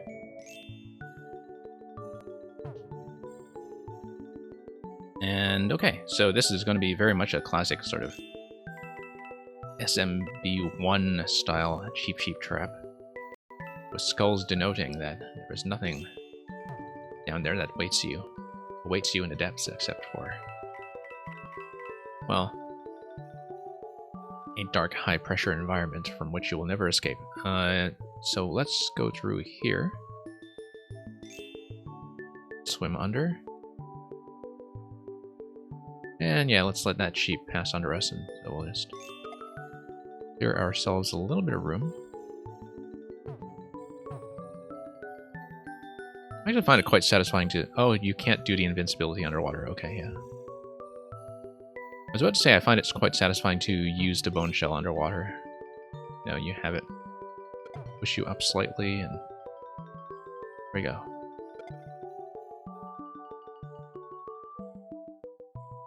Okay, there we go.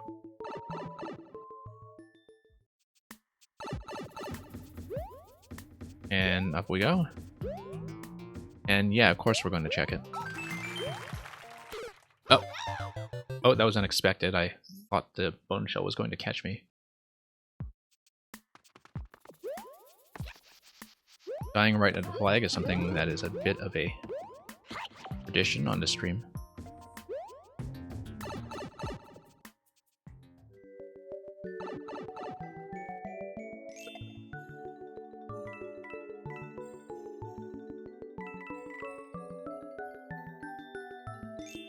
Okay, so let's get back there.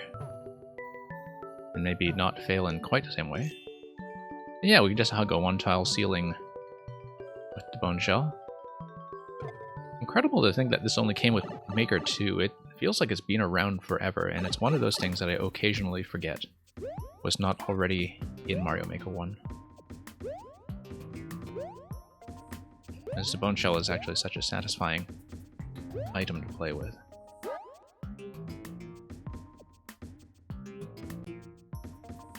But yeah, you know, in spite of the fact that this game has only been out a year, it feels like Maker 1 was just so long ago in the past now. But, you know, back when we didn't have scroll stop, but had things like stackable pipes and the Photobu centering trick. All that wonderful stuff. Oh, whoops. Oh, shoot, I didn't mean to escape that. That's okay, holding the shell still allows me to swim. We just might need to be a bit careful here. Oh, okay, that's fine.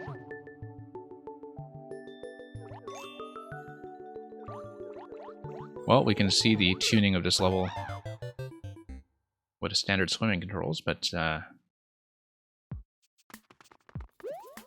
yeah, I just accidentally jumped out of that thing. Okay. Seen all the secrets in this area.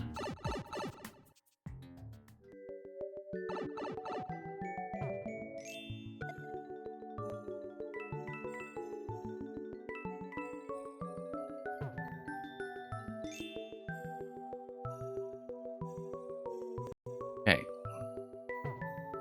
Here we go.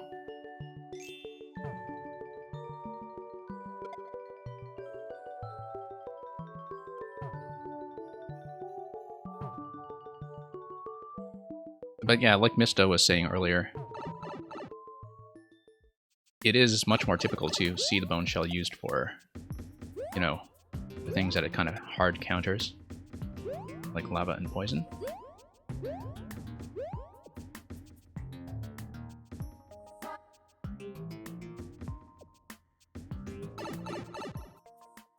And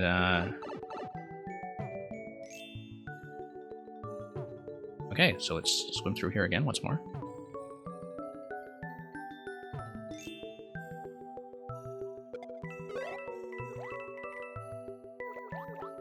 Okay, gonna lose the shell, but just means we'll have to revisit this as a swimming challenge. So. Yeah, look at Toad ducking down like that and compressing his head. Seems like it would take a lot of practice and athleticism to kind of compress your own head like that. See, like this. Look at him. Compressing his own head. I don't think I could compress my head. That would be difficult. Like, whoa, just slipped off the vine. Right at the end, too. That's the second time we died at the flag room. But yeah.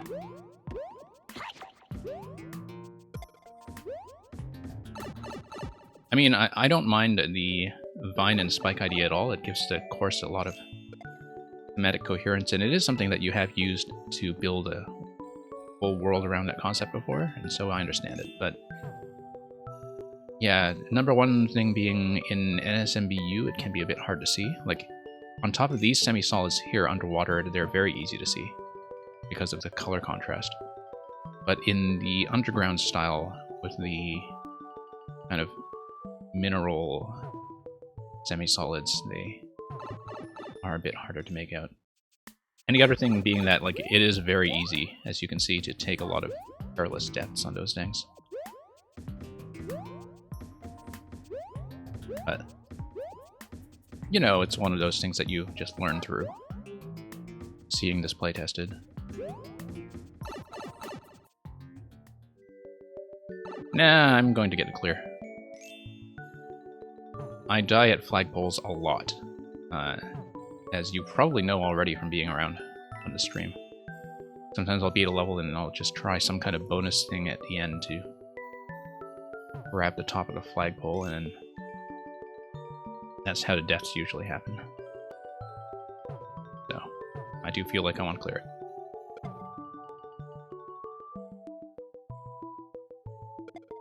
This time we'll carve a slightly safer path for ourselves. And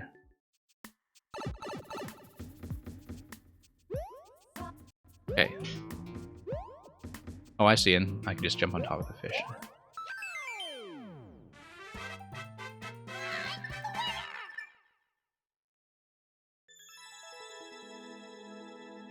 So, thank you for the GGs. I probably made that harder for myself than I should have. Merlin, I know you have a 3-4 as well. We can take a look at that with a separate submission, if you are able to stay. But for now, we will move on.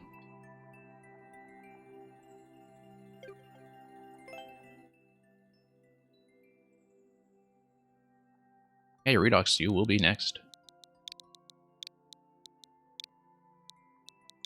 Yeah, like I've been saying, it's been a while since we've played a new one of these, I think, so definitely looking forward to 1.0 of Walking on the Edge.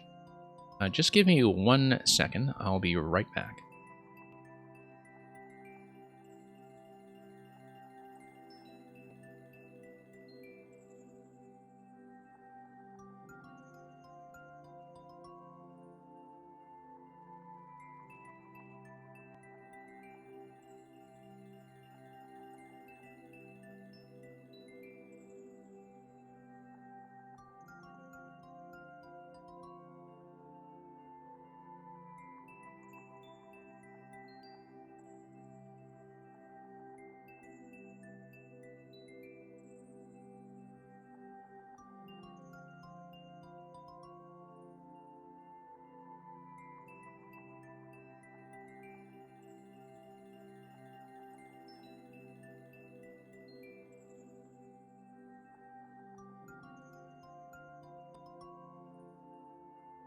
Okay, we are back.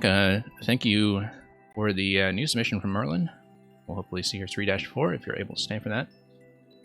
And yeah, it'll be Redox, Mr. X, and Mike.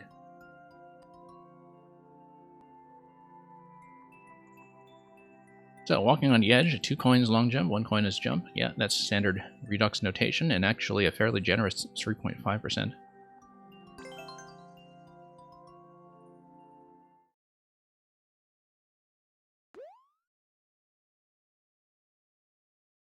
And we'll see how we do. Just have to... oh, interesting. Okay, jump off the POW, yeah. I was wondering what was going to come up off that coin there.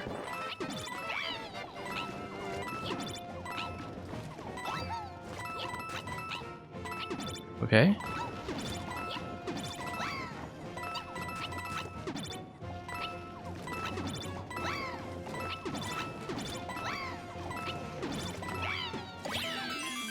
Well, okay, Redux, thank you. That went well. I just needed to understand how the POW is going to be timed. That is a short one. I guess normally one of the reasons that you have lower clear rates is because you would design around like 30 to 40 seconds, but that one went pretty smoothly. So, mark that as a win. Yeah, kind of nice to have a little variation in difficulty from you, because I definitely hit that first wall jump and was thinking, oh my goodness, I always fail on the tightness of the wall jumps on these levels, but everything here felt quite relaxed as soon as I understood what the coin markers were going to tell me about the POWs coming up. So,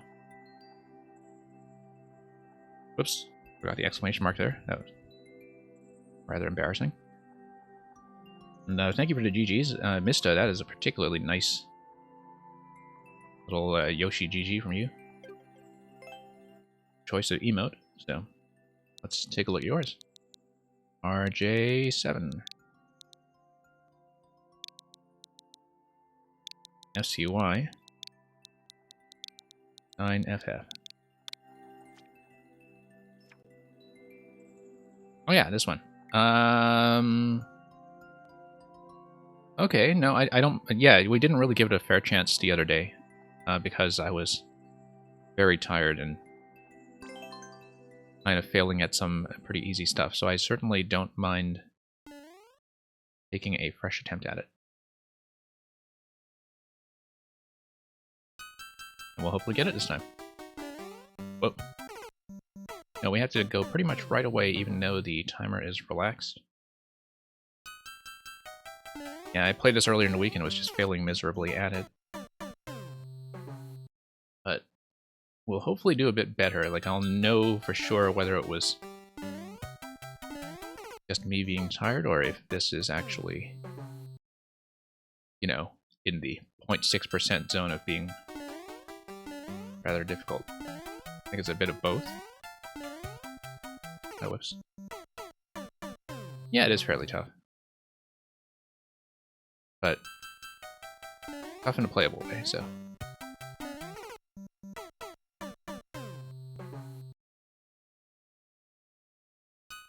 Yeah, the first spike ceiling, I remember saying that it was a little bit rough, but we'll get through it. It seems like the level is more generous about headroom as you get into some of the later platforms, so just need to work out these early controlled jumps. And that's naturally going to deflate our clear percentage somewhat, but we'll deal with it. But yeah, just understanding the momentum of the curved tracks is something that is a challenge in itself, and it looks like we do have enough room to just kind of jump off when it's not at the top of the curve. Like, we can let it sink slightly. Maybe that is a better way of doing it, but I feel like I haven't found the ideal timing yet to make these jumps feel comfortable. That I may just be going too early or too late. So I'm thinking about it as a control jump when I should actually be thinking about it as a track timing obstacle. Yeah, Merlin, I saw your message. And it's good that you're able to stay for the whole stream this time, so. Yeah, also glad you're enjoying it. We've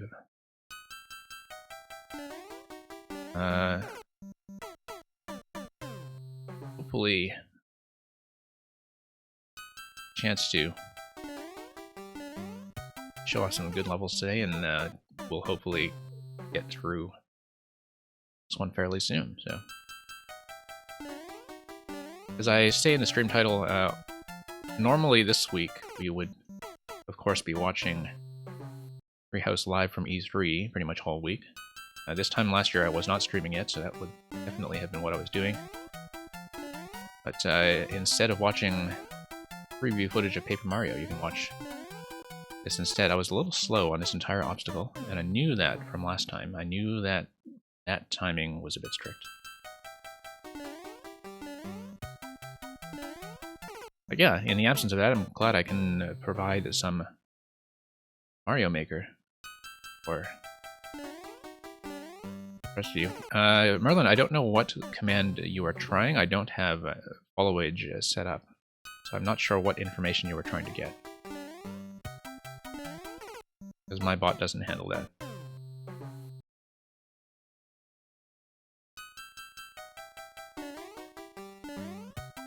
Okay, no, we don't want it on a backswing. That's going to cut our momentum a little bit too short.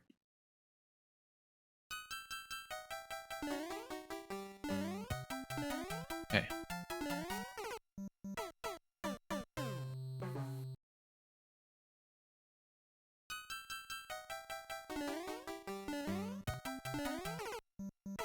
A little bit tricky, but we'll get it. Sure. Yeah, I just need a much more consistent method for this in terms of when to do the jump. But... Oh, how long you followed me? Yeah, I don't have that information, unfortunately.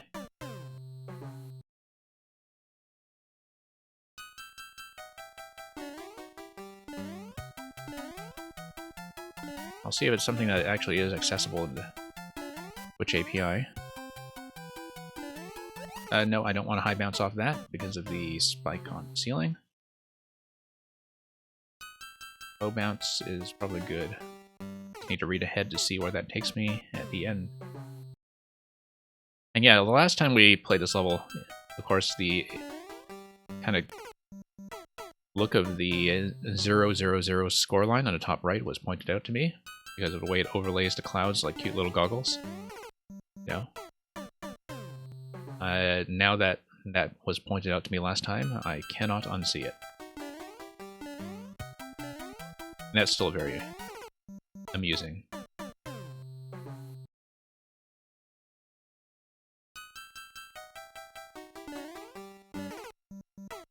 me wonder if it's possible to design a level that actually uses the scoreline as an interesting piece of information.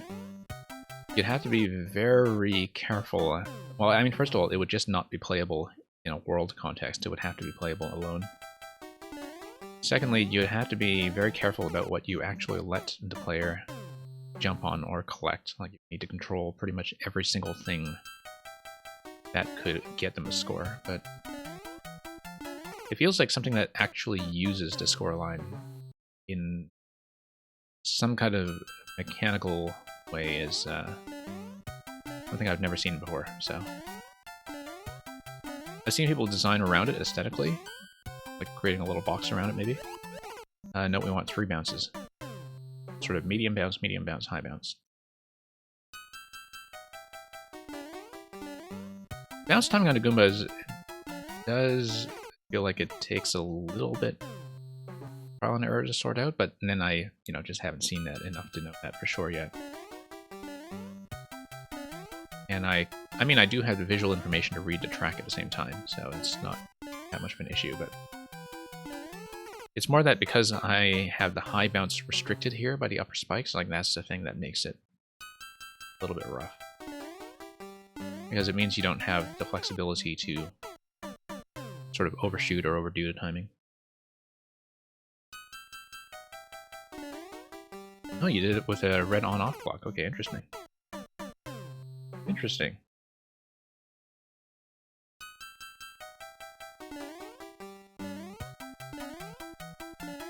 Okay, the control jump is working a little bit better off that segment.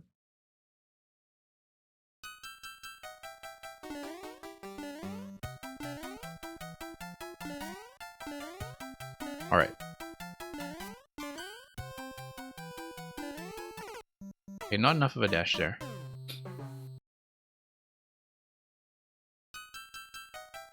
Again, there's a lot that we be taking advantage of in terms of track momentum here that we not been doing.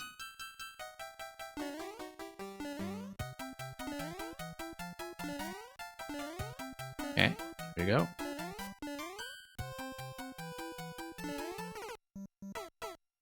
Yeah, I need to kind of hang back, do a bit of a dash, and then remember to short bounce off that guy. Or at least do a medium bounce.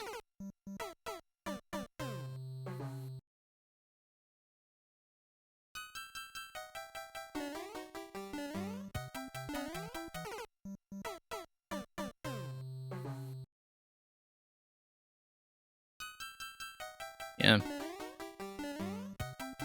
When it comes to platforming challenges like this, I don't think I've ever really been too keen on tight ceilings. Like, I don't mind tight jumps in terms of having to clear something with your feet, but like this segment in the middle here. And controlled jumps are fine in terms of, sometimes you do need to hang back on something for the sake of height or distance, but bumping your head onto spikes as you do later with the free Goomba location does feel a little bit claustrophobic. But I mean, that's partly personal preference and that's partly just conditioning because, it really shows you how generous Standard Mario is when it comes to headroom. And that's something that I think is sometimes not acknowledged enough about, like the whole concept of Mario to begin with is Jumpman, and he jumps, right? And so, looks like a lot of controlled jumps in kind of traditional platformers are much more about controlling the distance you're going to travel rather than playing around a ceiling. But so it's more that, you play a lot of Mario, you just get accustomed to having a lot of room to maneuver. And it's not just Mario, but it's also the same for stuff like DKC.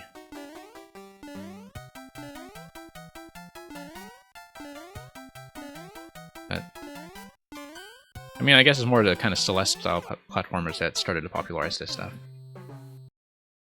Or Super Meat Boy before that.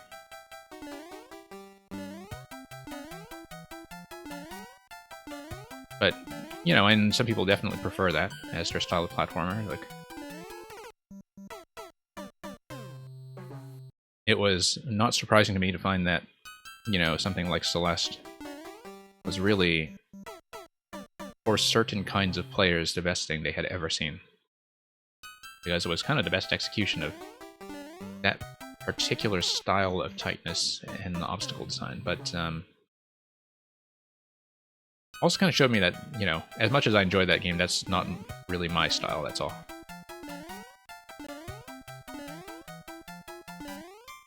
But you can definitely see where a lot of that interest in Mario Maker is coming from, though, in terms of people who like things that are a bit more precise about hitboxes and corners.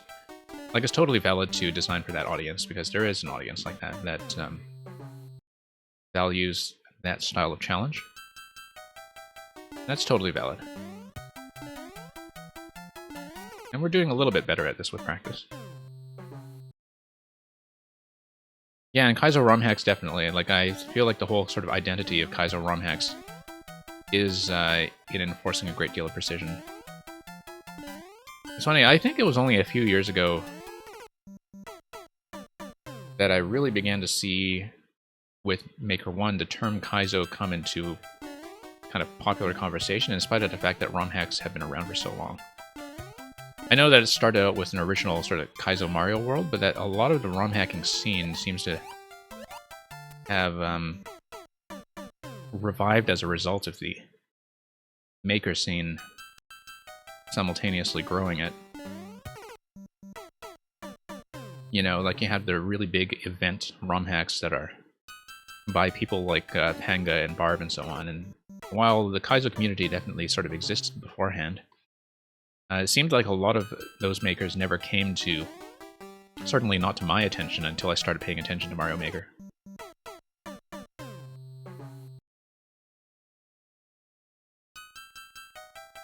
Yeah.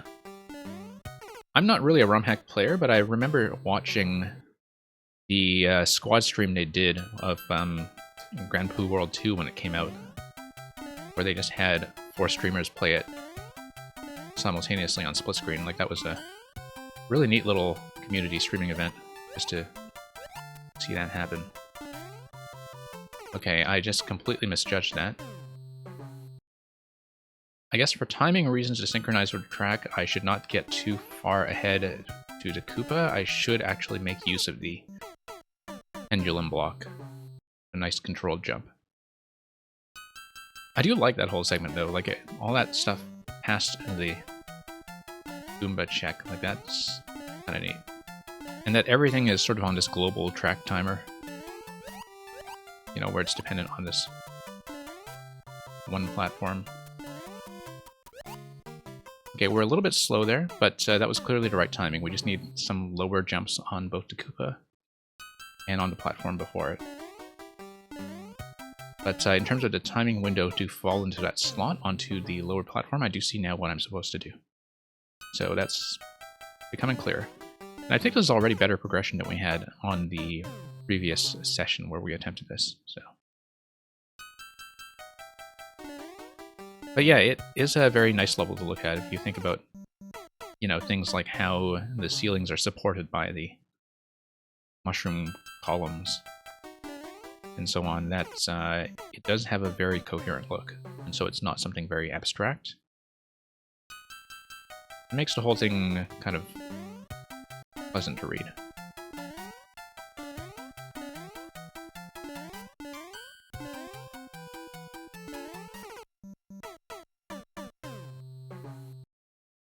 But yeah, it's kind of interesting that, you know, before the patch came out for Maker 2 back in April, I was beginning to kind of poke around with Super Mario World again and think about, like, you know, whether I should get into something like the more intro level ROM hacks, like the Quickie Worlds and Kaizo Kindergarten and so on. Like, just to see if I would enjoy progressing through those. Like, it's not really my style of thing, but it seems important to at least be minimally literate in that stuff when you're playing a lot of Mario Maker as well. But then the patch came out and a whole bunch of other things happened and a bunch of other things were released, and I just wound up having no time to look at that. Whoops. A bit low on the last few Goombas there. The first bounce on the Goomba was actually perfect, like in terms of a medium bounce. That felt ideal. I just fluffed the ones after that.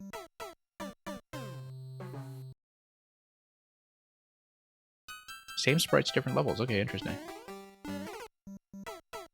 So I take it all that would just be done in Lunar Magic, or... Like, I don't really know what the Kaizo toolset is these days, but...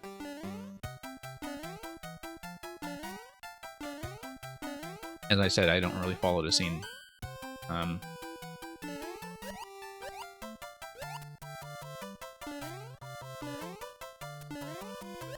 But whoops, just kind of bumped against the side there. Totally saw that coming too. It looks like if we go relatively faster, we are allowed a second bounce off the Koopa when it is down low, and then that's probably an easier way to get on the platform if we are fast enough to do it that way.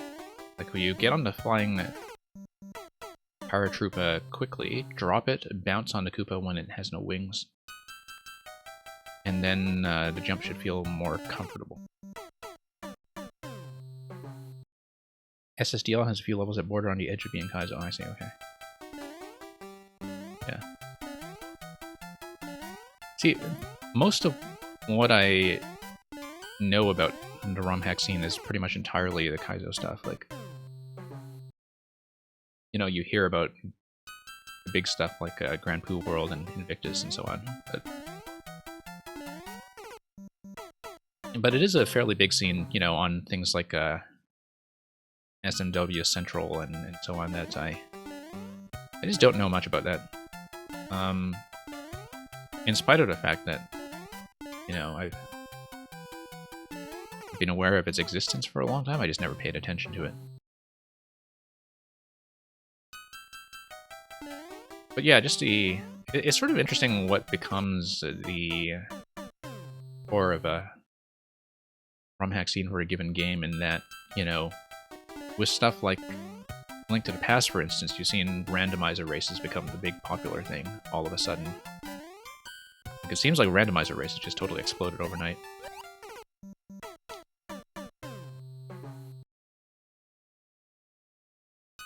But yeah, Mista, I actually am set up to run ROM hacks. I do have some of the, you know, I do have everything set up for emulation and some of the hacks kind of installed already.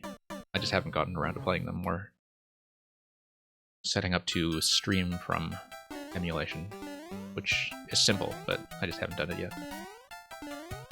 But part of it is that, as I was saying, when the patch came out for Maker 2, then suddenly that just kind of dominated 100% of the stream again, whereas previously I was doing sort of a mix of Mario Maker plus some other indie games here and there. But, you know, I never really got used to the All-Stars graphics, but that's because I played all of the original trilogy, you know, in their original form before All-Stars came out. And so I was just not part of the generation that would have been exposed to it through the All-Stars artwork.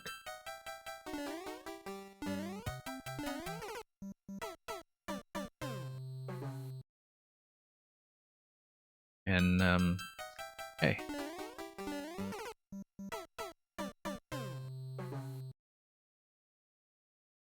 Yeah, Merlin, I find that, like, I mean, I don't really follow that much of Mario Maker YouTube, partly because, like, since I started streaming, I've actually been watching a lot less. But I also find that a lot of the progression videos on YouTube are just way too long. You know, like, one of the reasons I just don't watch people progress through troll levels, you know, and it's ironic because, you know, I just spent like an hour today playing a troll level, is that when they cut videos for YouTube, even when they cut it down to the big moments and the reactions and so on, like, it's still very long to sit through.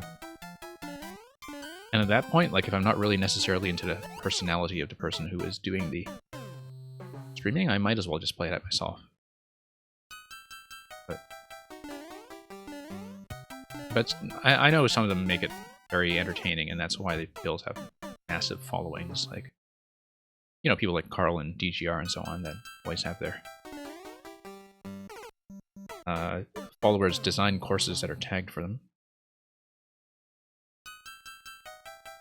Okay, let's again. Oops.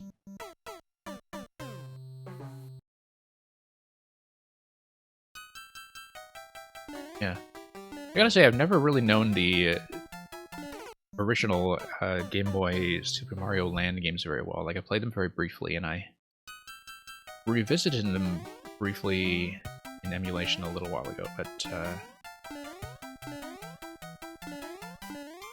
you know, that was, I think, back in the era when Nintendo's portable stuff felt much less essential.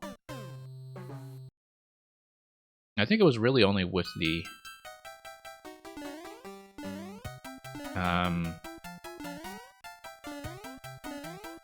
you know, release of the first New Super Mario Brothers on DS that the platformers started to feel like can't-miss events rather than just spin-offs or ports. Like how the whole, you know, Advanced series was kind of just ports. Yeah, Super Mario Land, I think the tile height on everything and the physics are just really weird. Like, basically Mario feels too small, and the blocks feel too small, and everything is too small. Like, I felt like the trade-off that they made in 6 Golden Coins by, you know, just saying, okay, we don't mind if things take up a ton of space on a screen, we just want to make everything big and readable and actually look like artwork. Like, I think that was probably a much better approach. But again, I say that as somebody who does not really know these games very well. Like, I am no expert on something like 6 Golden Coins. Oh, Vinesauce, yeah. Vinesauce is kind of an interesting stream. A really big streamer, actually, and I saw them a while ago playing Super Paper Mario while doing all of the voice lines for the characters, and, kind of taking it as a voice acting storybook experiment, and it was actually fairly entertaining. Like, I understand why they're such a big presence, for sure.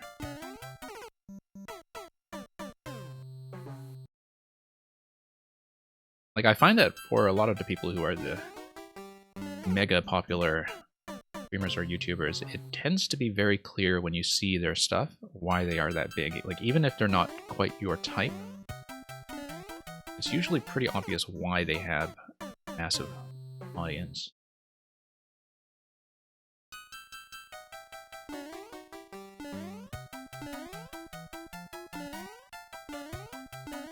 Actually, recently I've been, I mean, I say that I don't often catch up on a lot of Maker YouTube, but,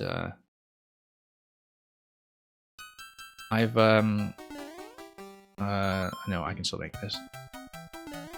I've actually been catching up on a lot of the videos by Lil Curbs recently. Lil Curbs, who's just a really good speedrunner with a whole bunch of the Ninja records and so on. And partly it's because the videos are cut very efficiently.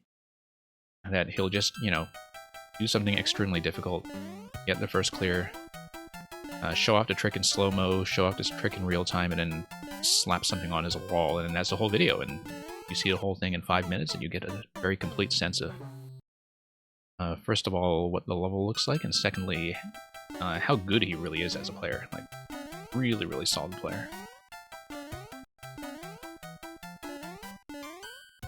But okay, nice and high.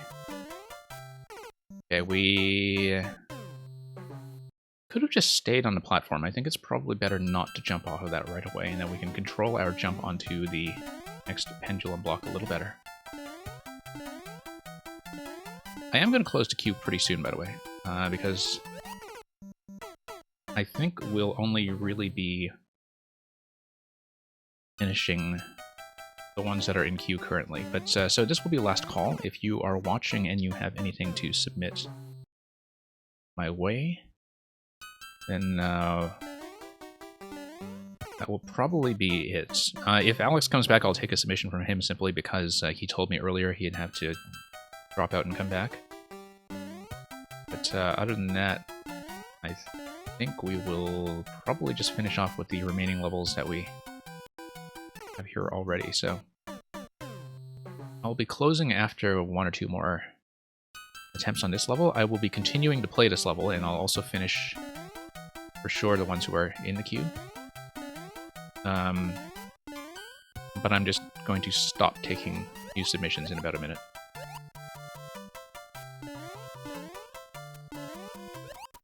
Okay, no, that's too slow.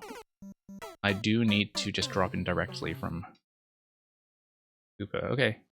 Lupin Snoop, we don't have the lurk command, but it's good for you to tell me that you are indeed lurking. I know that's something that Tanuki Dan and some other streamers do in terms of, you know, marking yourself as somebody who is present, but isn't necessarily able to vocally respond to a call. So, Lupin Snoop, thank you for the code.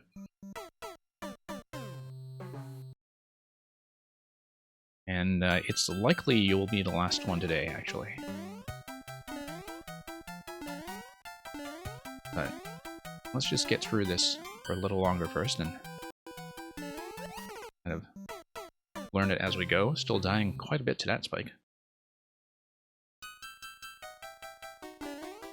Lurk emotes as well, yeah.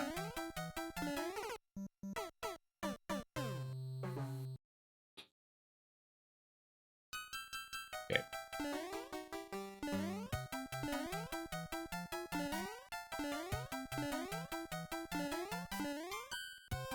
Alright. Bounces are feeling a little nicer here. Okay, no, I just totally missed.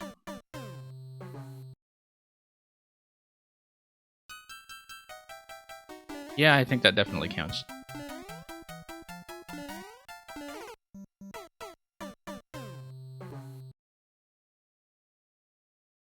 Okay, so I'm going to be closing up the queue at this point. Let me just take a look at the current list. And yeah, thank you, all of you. Mike, Merlin, Lupin, Snoop, for sticking around so long for seeing your submissions get played. If you continue to be here, you will be played before I log off, unless something disastrous happens to my internet. But at this point, we will close up the queue, and I will take a moment to just change the stream title and the bot. And I'll put in a few more attempts on this. It is something that I'm comfortable progressing through over multiple sessions, and this is already our second session on this level because I didn't really give it a fair chance the last time I looked at it. But, you know, we'll see if we can push a little further. Only 43 seconds long, so I think we're a decent amount of the way through. Let me just make sure my stream title is correct.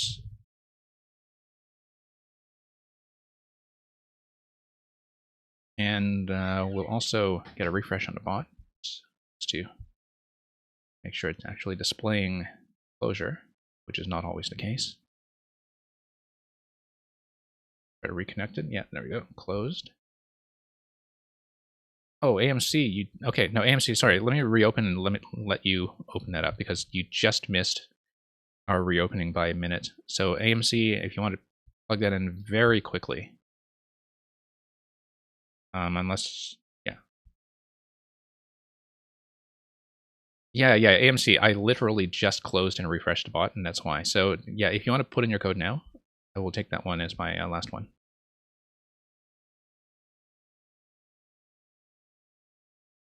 And hopefully that actually, okay. I'm glad Warp World checks that kind of thing. Yeah, plug that in really quickly and we'll close up.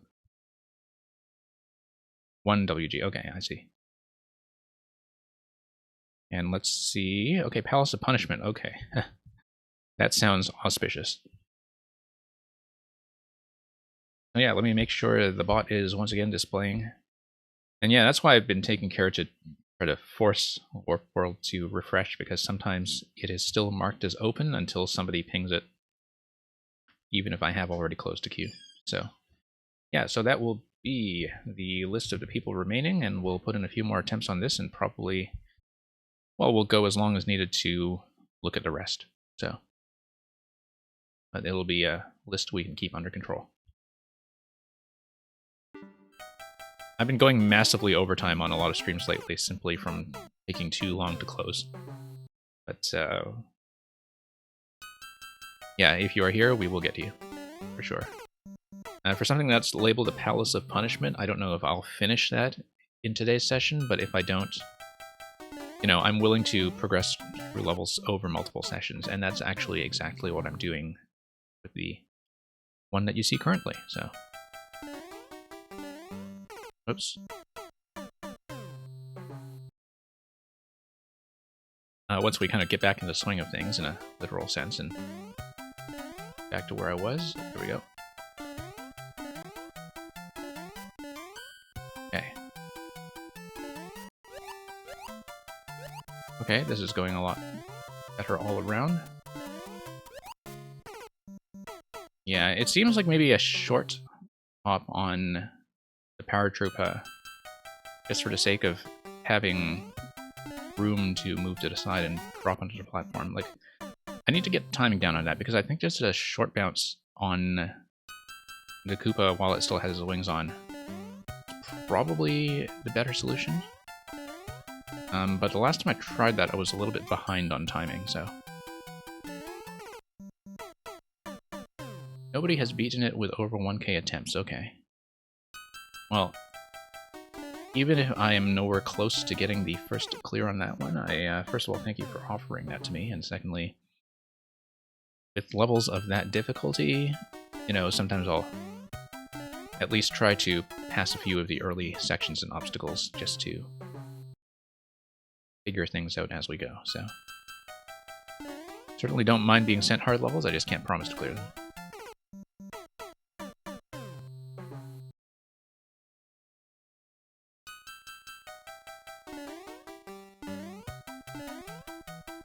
Then 1k attempts on how many players, though, because I think the footprints are probably a more important metric here. You know, if it's some players who are working really hard on it and taking, like, several hundred deaths apiece, like, that's a very different calculation, I think, from just a lot of people trying and giving up.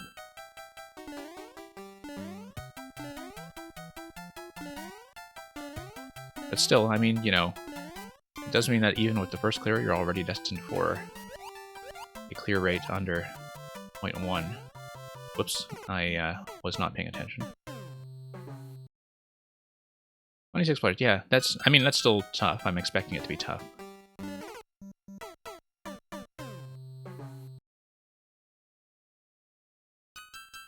Merlin, you actually, Mista, you actually can see that. I realized that... Oh, your own levels. Okay, maybe not. I realized that you can see the bracket of other people's levels if you download them. It actually tells you expert, super expert, etc. if you download somebody else's level onto your core spot. Your own levels, that's true, that you can't see it. But if the formula is similar to Maker 1, it is based on the footprints rather than the attempts. I remember trying to work out how it was calculated in Maker 1, and it was actually not based just on clear rate and attempts. It actually did take the footprints into account. So, yeah, you can for others, but not your own. Yeah, that's true.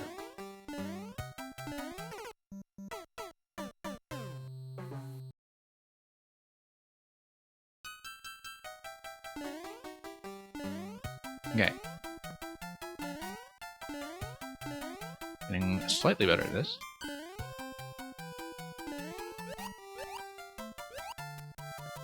And... yeah, it looks like we're going to be too slow with that timing, like even with the second bounce. I'm gonna have to rethink that. I might have to skip the pendulum block, or skip the second landing on the pendulum block and go straight for the Koopa. And do 2 bounces on the Koopa. I want to do 2 bounces on the Koopa, I think, otherwise I just will not be able to get around that top corner that is over the landing zone for the platform.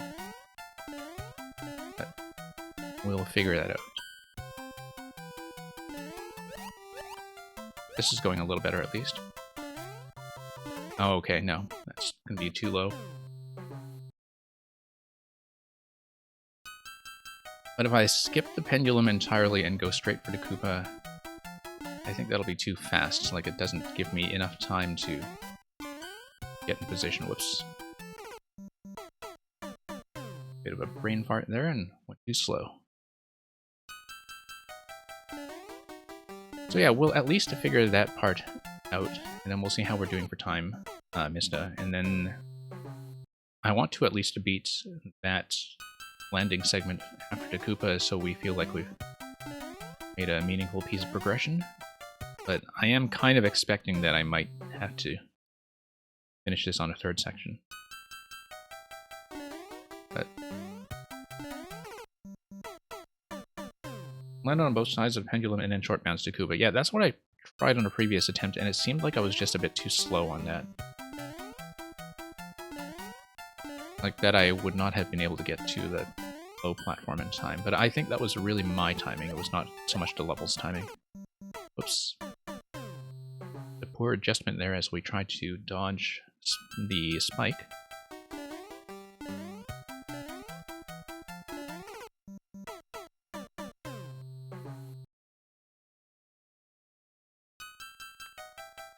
Okay.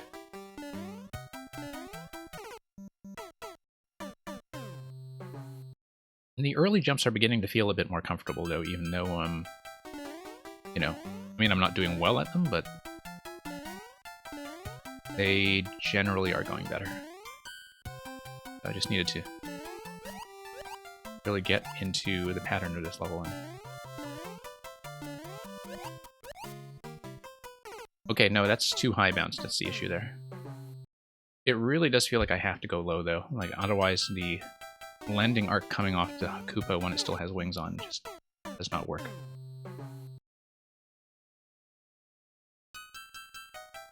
S+ player in Versus. Does the lag hell actually stop once you get into S+? Because I gave up on the lag in multiplayer very early. I just did not enjoy it at all. And so I've really barely looked at Versus in this game, because I mean, it's not really what I get out of this game, particularly because I prefer a lot of things like contraption levels that don't work in multiplayer anyway, you know? So, it's sort of interesting how Versus really does kind of have its own metagame, though, when it comes to design, like people designing races or steals and so on. And that's a whole side of the game that I feel like I know very little about, simply because I don't really play it and I don't really follow the streamers who play it.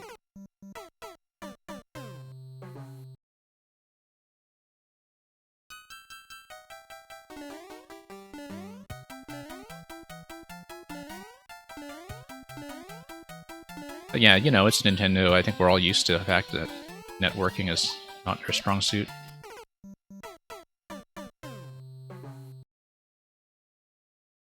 Yeah, I guess once you get up to the higher ranks, you see people who are a little bit more serious. I mean, the thing is, once you get to the higher rank, like, everybody else there had to survive lag hell, right? So, at that point, they've probably done what they can on their end to either mitigate it or develop a certain patience for it.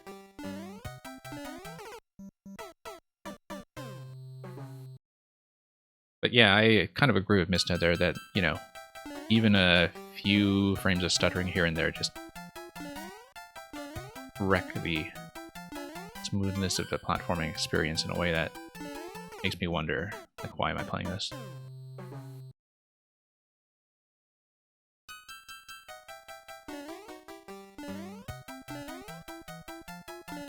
Yeah, because a lot of the big streamers, they do really do grind out a lot of multiplayer, right?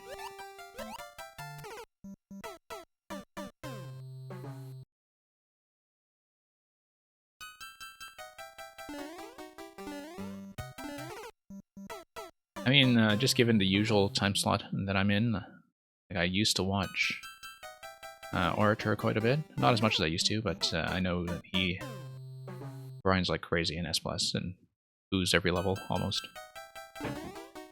Boos most of what he sees, actually. But, yeah, certainly true for some of the other big streamers as well. I found that Ninja speedruns have actually added an interesting dimension to watching the really high-level streamers. Like, for Ninja speedruns, I tend to want to find my own route, so I'll usually just kind of not watch them until I get my own time in and feel like I've been satisfied with what I saw.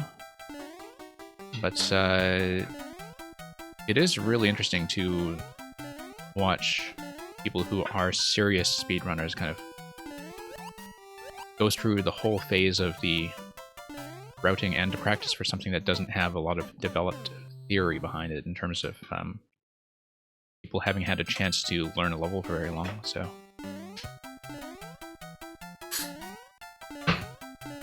And so, yeah, Ninja progression I find very entertaining to watch.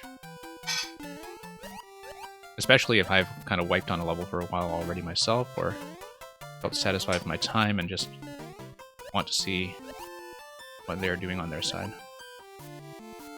So. It seems like I was supposed to hit that block.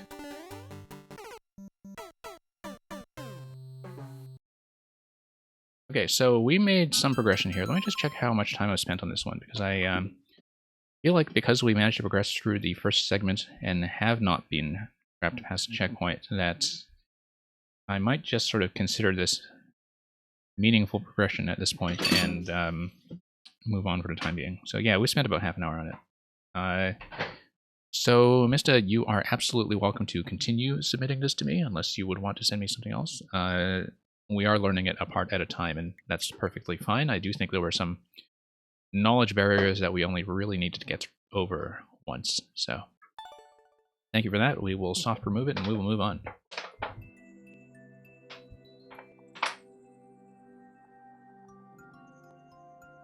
Yeah, Merlin, it was pretty impressive how quickly you picked up that troll level earlier today, considering that you apparently don't really play them. Okay, the bot's going to call up Mike. I believe Mike has been lurking. And you might want to confirm that Twitch seems to believe you are here, so yeah. Thank you, Mike, for your patience. I know it's been an extremely long wait for you, and that you've been here quite a while.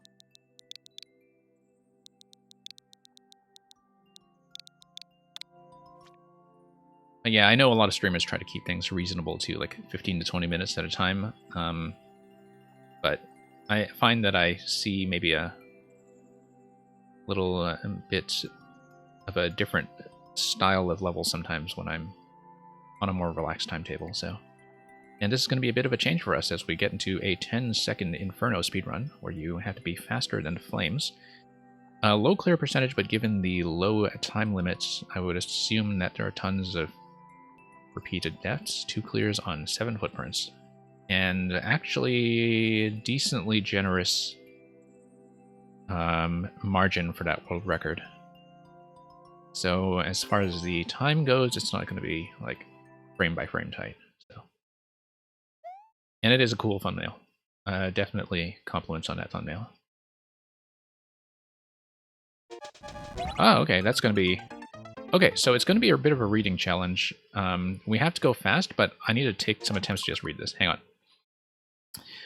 So, Icicle drop off the first. Spin jump to the on-off block. Spin jump to the on-off block lands you on a Spiny.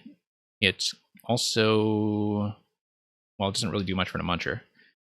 I shouldn't worry too much about the burners, because if we're going at full speed, we shouldn't hit them anyway.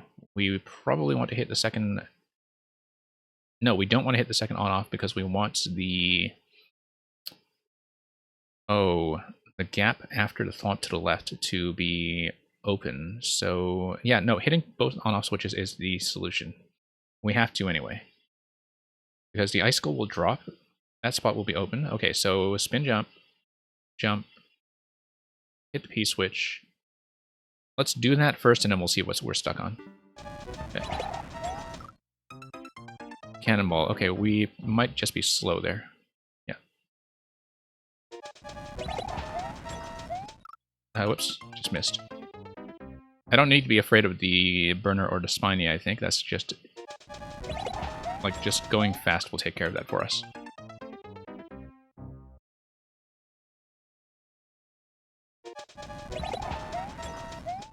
Yeah. Shin did a rare 12-hour viewer level stream after he hit 10k expert. Yeah. Kind of wonder what that one level would have been then if he was grinding that out. I know that, you know, a lot of the really technically proficient streamers, just as a matter of pride, they don't skip, and they really do feel intent on beating a level even if they totally hate it. Like, find that they don't really skip much if they have something to prove. I note we needed to hit that accurately. Okay, that's fine. Let's just get past the first series of obstacles so we know what to look out for in terms of timing. As long as I jump accurately before I hit that muncher, I feel like this segment is not too bad. Jumping accurately into the one-tile slot is going to be a bit tricky, but just kind of need to cut our speed coming into that.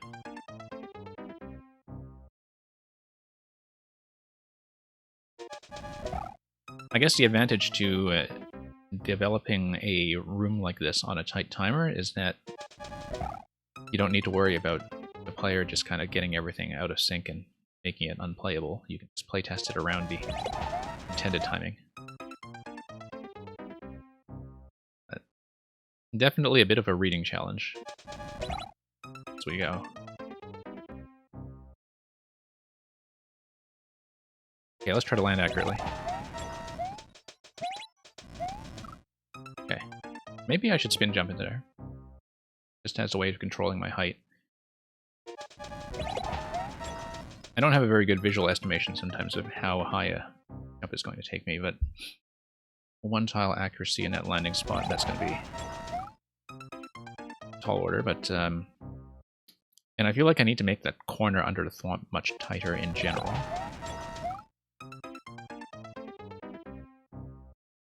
But yeah, Mike, I can definitely tell that the burners are just meant to scare you. Like, given the tightness of the timer, they are not something I really need to even worry about, because if they hit me, I know that I'm already going to be too slow to finish the level. Okay, we're spin jumping a little too early. That needs to be right on the edge. Whoops.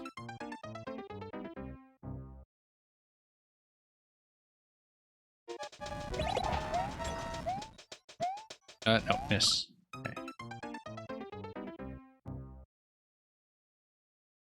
Yeah. That jump through the blue block is definitely the thing I'm most concerned about so far. Taking too long to turn that corner. Whoops. Yeah. Okay, whoops. If you run farther into the left in the thwomp column, okay. Yeah, probably just a way you're cutting momentum. That is going to kind of give me a hint that I should do a full jump there, though. Yeah. No, well, not a full jump in terms of height, but like a proper jump. I just need to kind of tap that quickly. Yeah, we're just bumping our head on that corner, so I just need to move the muncher a little bit closer. Okay, that would have made it that time, which is a tiny bit more height. And we need to get on that P-switch before the muncher falls on it, so that's going to be the timing check there, is that... yeah, because as soon as we hit the on-off switch, that's going to trigger the muncher to go to the left, up top. And so that enforces a specific interval between hitting the on-off block and getting past the P-switch. I see how that works. Whoops. Good bump.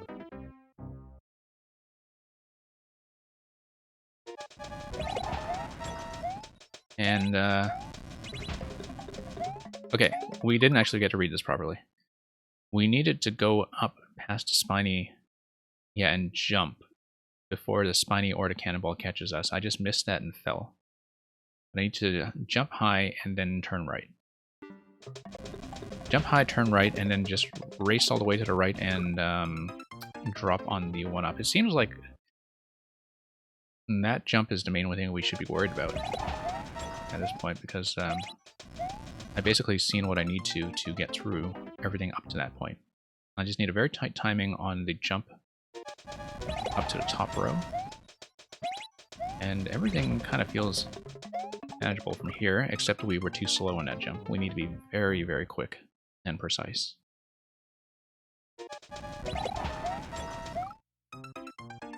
Yeah.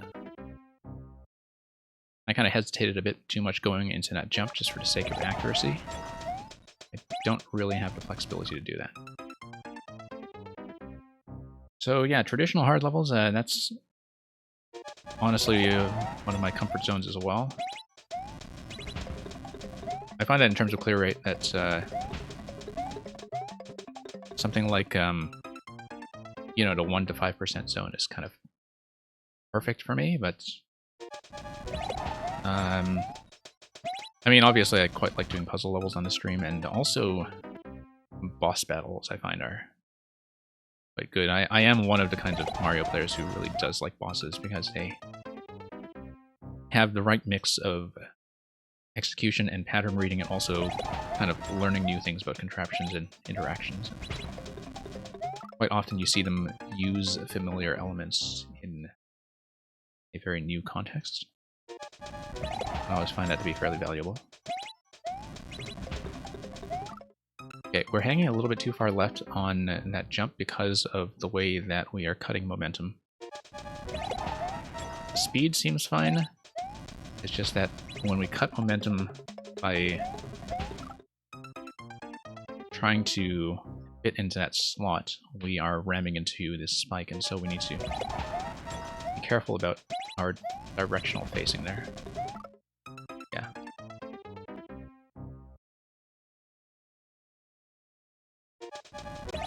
Okay. AMC, no, you are not up yet.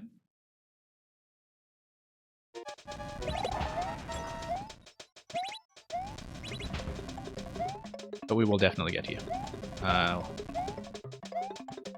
Yeah. Merlin's submissions tend to be generally pretty short, because it's more on the, as he was saying, the hard traditional side. Always a good idea to make the kind of things that you like to play yourself. I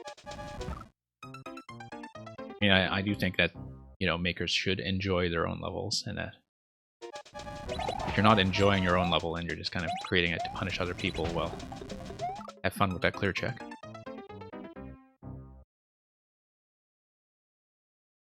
And yeah, Snoop, oh, okay. Right, and I always have to remember that Loop and Snoop are actually two people.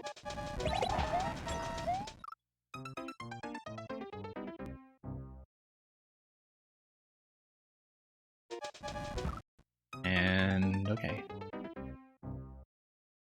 Keep going.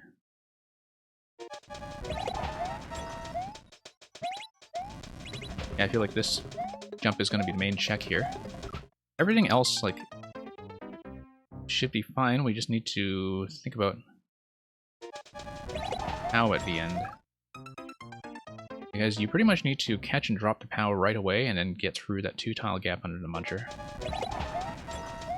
Like it'll be a somewhat tight timing on that. Okay, we were just a little bit slow to beat the cannon. The jump was accurate that time, it's just that we lost a little bit of time getting into it. Okay. Okay, I mean, that's why that was set up. I expected something like that.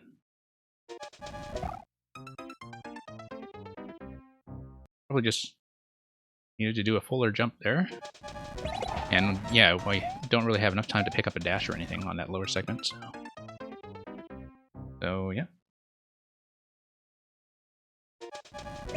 Yeah, Merlin, is quite possible that I played an early version of your latest one, if that's the Ghost House. But we'll see. I mean, you know, I'm totally fine with seeing revisions. As this is more of a playtesting focus stream. Quite often. Oops.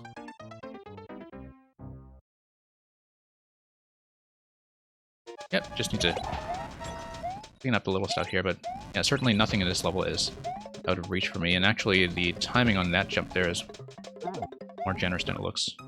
Okay, so that was a timer check. That was not a spike. Yeah, I do not have time to adjust my position after I throw the POW. I have to go right away. Whoops.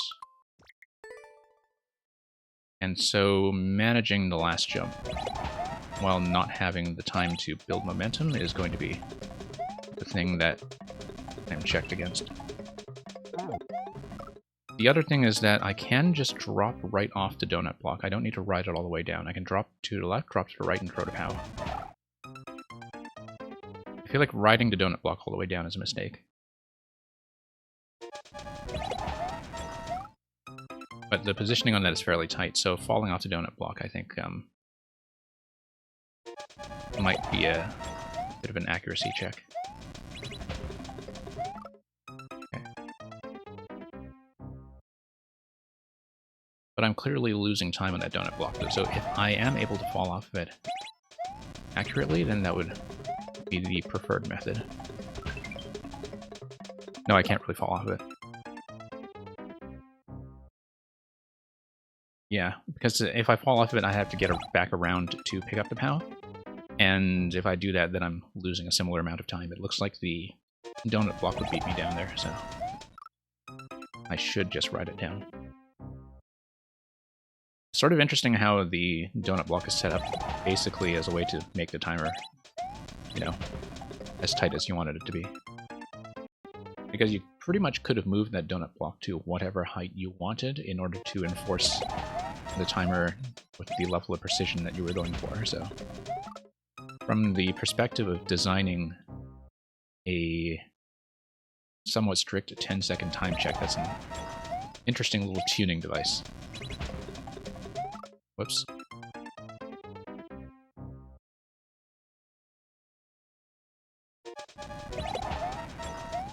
Oops.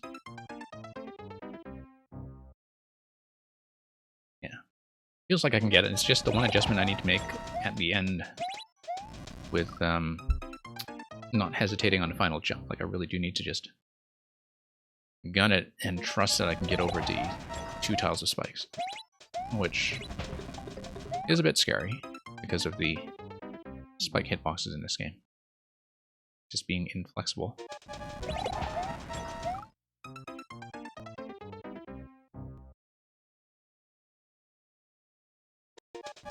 Or I can just do the POW throw as I jump.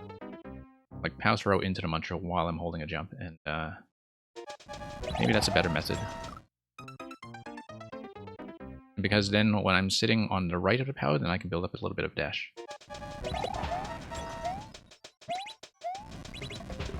In fact, I think I'll try it on the next attempt that I manage to get down there. I will just jump directly from the POW throw. I always feel a bit hesitant to try things that way. Just because, you know, the POW animation of hitting the muncher tends to make me flinch a bit. Yeah, if it were 2 blocks, it might be frame perfect. Yeah, I can definitely see that. Again, I was thinking about the margin on that record time. Under a second, but not like super tight under a second. There we go. And that was the method. So thank you for that, Mike. A pretty interesting combination of a one-screen level and a speedrun level. I mean, the fact that it is a speedrun level definitely helps you tune the playability of the one-screen setup and make most of the threats really just present to scare you rather than... And enforcing a timer as you go, right, to keep you on pace. But I quite enjoyed that. Okay, Merlin, we'll look at yours.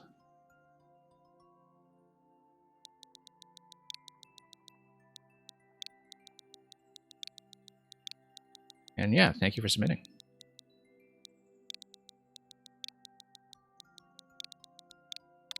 So we'll go Merlin and then Loop and then AMC, and then that will be probably as much as we can do. Yeah, look at that S+ rank. Worked hard for that. Okay, it's 3-4 Overgrown House. Thank you for offering me first to clear.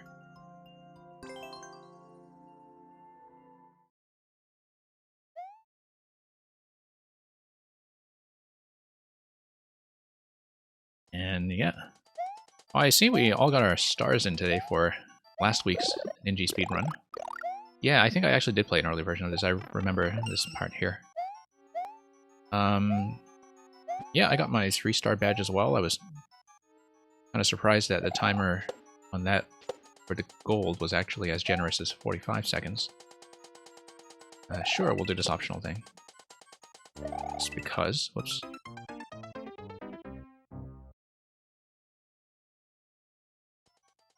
But yeah, Merlin, I see that you got your 3 stars in there as well.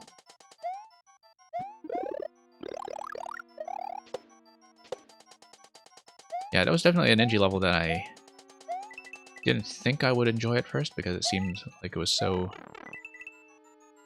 execution dependent with something relatively unfamiliar as the P-Balloon. And I tend to enjoy the ninjas that are a little bit more about routing, like the Link level and even the 3D World level. But I actually had a surprising amount of fun with that in terms of just getting better at piloting the P-Balloon. So.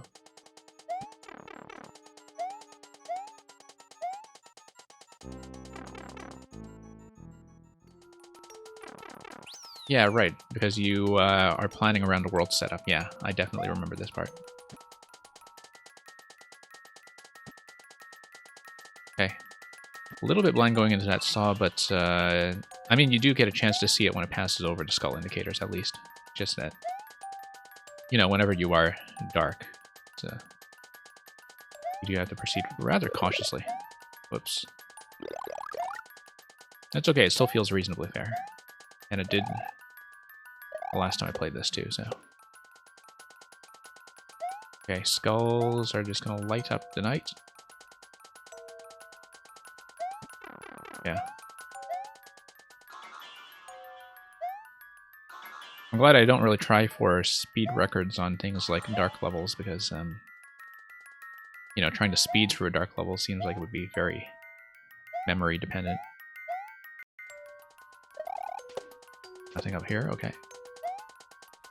Seems like a bit of a drop down here. Should we check it?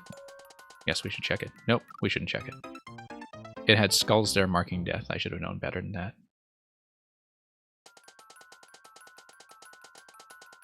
Oops.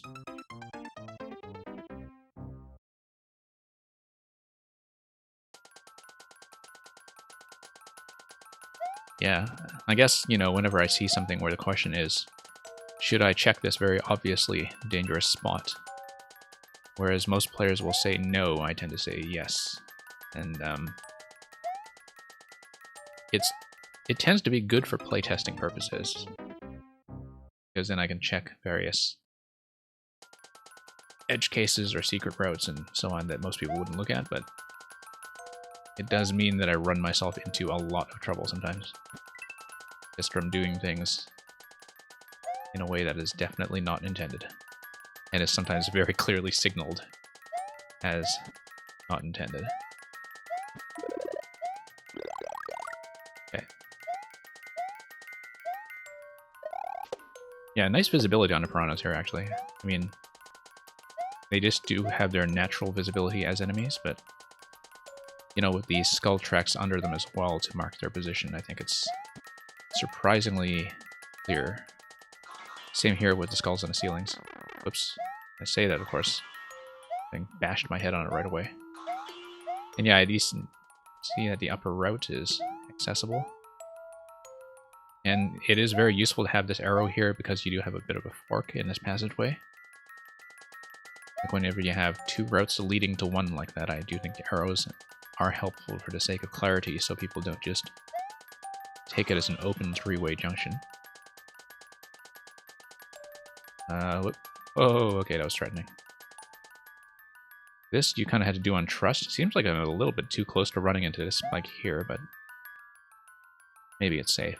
I don't know. Of course, we will check the spot. And kind of inch our way forward slowly.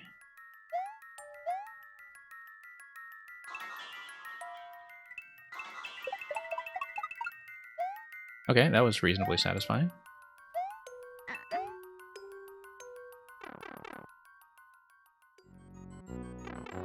Yeah, these are quite nice as far as traditional levels go.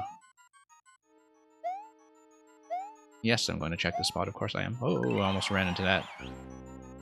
That would have been extremely typical of me to fail right at the goal. Then that's what the bonus placement is for, so thank you for that, Merlin.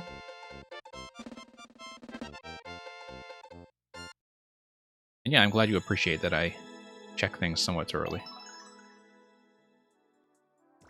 Again, thank you for the submission and for the offer of the first clear. That speed record will definitely not hold, but, you know, it'll give somebody a bit of a buzz when they get the new world record. Okay, Lupin Snoop, I believe you just submitted your maker code, and I do know that we have quite a backlog from you to get through in terms of levels that I have not played yet. And yeah, I hope you've been doing well. I did drop by a bit of your previous stream.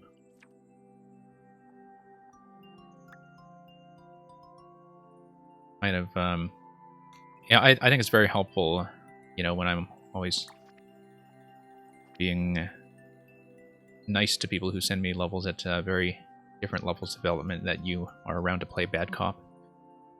I don't know if you have a particular... Oh, and congratulations, AMC, on clearing Inferno after me.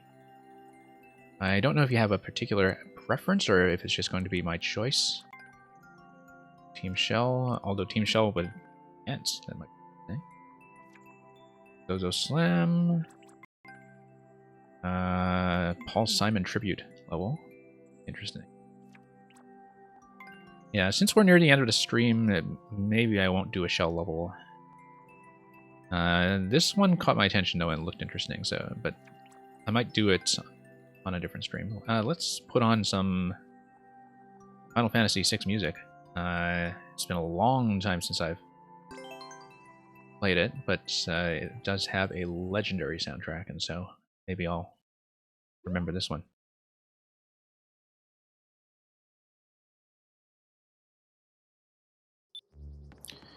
You know, I kind of got into that original generation of video game remixes back when stuff like OC Remix was very new, and early on, you know, in the early 2000s when people were transitioning from just doing MIDI remixes to doing like actual quality recordings. That was definitely during the era when Final Fantasy VI and Chrono Trigger were really the king of the hill in terms of interest in, you know, video game music. Like, where Terra's theme and such was just the stuff that everybody would know. Love the global music setup here. It's something I've been looking at a tech for recently, because I know somebody posted the guide to kind of keep the jump blocks loaded. And so it's nice to have kind of an open platforming experience that uses global music. Because I find that, you know, for the longest time, like, music levels did need to break out of that funk of just being auto-scrolls or speedruns, and like, I'm beginning to see more of these kind of open layouts with music levels that are very clean. Like, you know, considering how much track magic is needed to make it happen, it's sort of nice that I can play through something like the main section here, and it's actually very open and uncluttered. Yeah, that's the guide I was thinking of. That's Etch's guide. But yeah, like, the tracks kind of stay out of your way, and you can still play the level as an open level. That feels pretty traditional. Like, look at how, you know, the global loading just kind of cleans up the mess, right? Like, it just gets everything out of the way. Okay, let's get rid of this mecha. Yeah. I'd actually kind of forgotten this track from FF6. But like I said, it's, I mean, I remember it now, but it's not really one of the ones that originally really stood out to me, but now I do recall. And it's a nice little jam for this mecha hammer level. Okay, so who's got the key? Maybe it's the big guy. Yeah. It's the big guy, and you know that because he's big.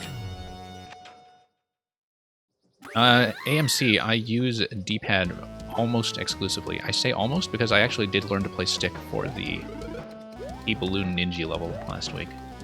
And I occasionally play stick for some water levels, like, you know, frog underwater levels, because sometimes stick is kind of necessary to make those work. But generally, I play D-pad, like, almost 100% of the time. And the king, yeah, you did come at the end. If the last ones go quickly, we'll see if we have time for anything else, but AMC did say they sent me something really hard, so I'm not expecting that I'll reopen, but sometimes I do reopen.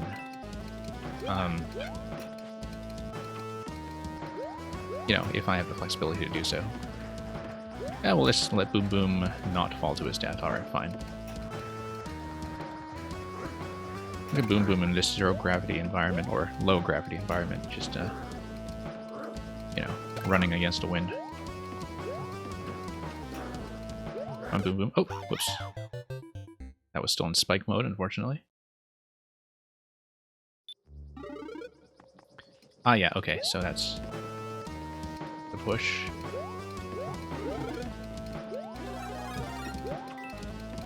Yeah, I was really just beginning to look over the global music guide, and I might have to come up with something for that, because I've never actually built a music level. Like, I kind of know the theory behind how the conventional methods for building them work, but definitely not the global methods that we're seeing here, so I was...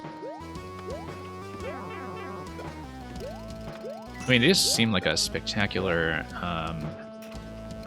mess to check and debug, almost, where...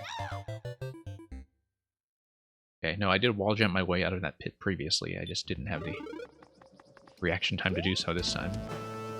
I don't mind that drop too much. Sometimes I'd mind the blind drops like that, or at least camera-dependent drops like that, not really blind. But that time, that was definitely my fault. Yeah, but pretty nice jam here. Love how the patch just added so many new instruments too, just from adding new elements.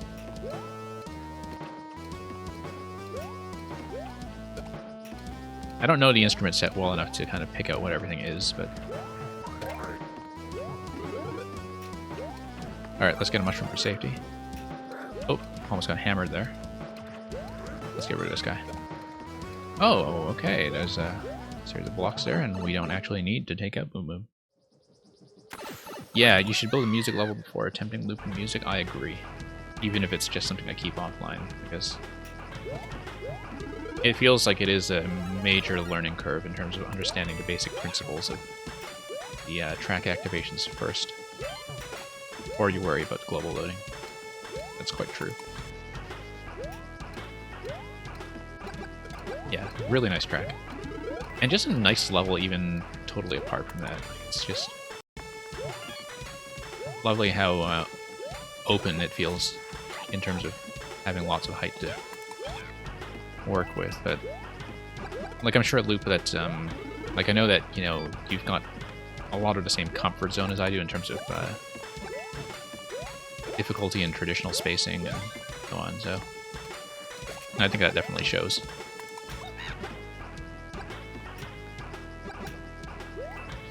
Okay, so we've got a key door down here.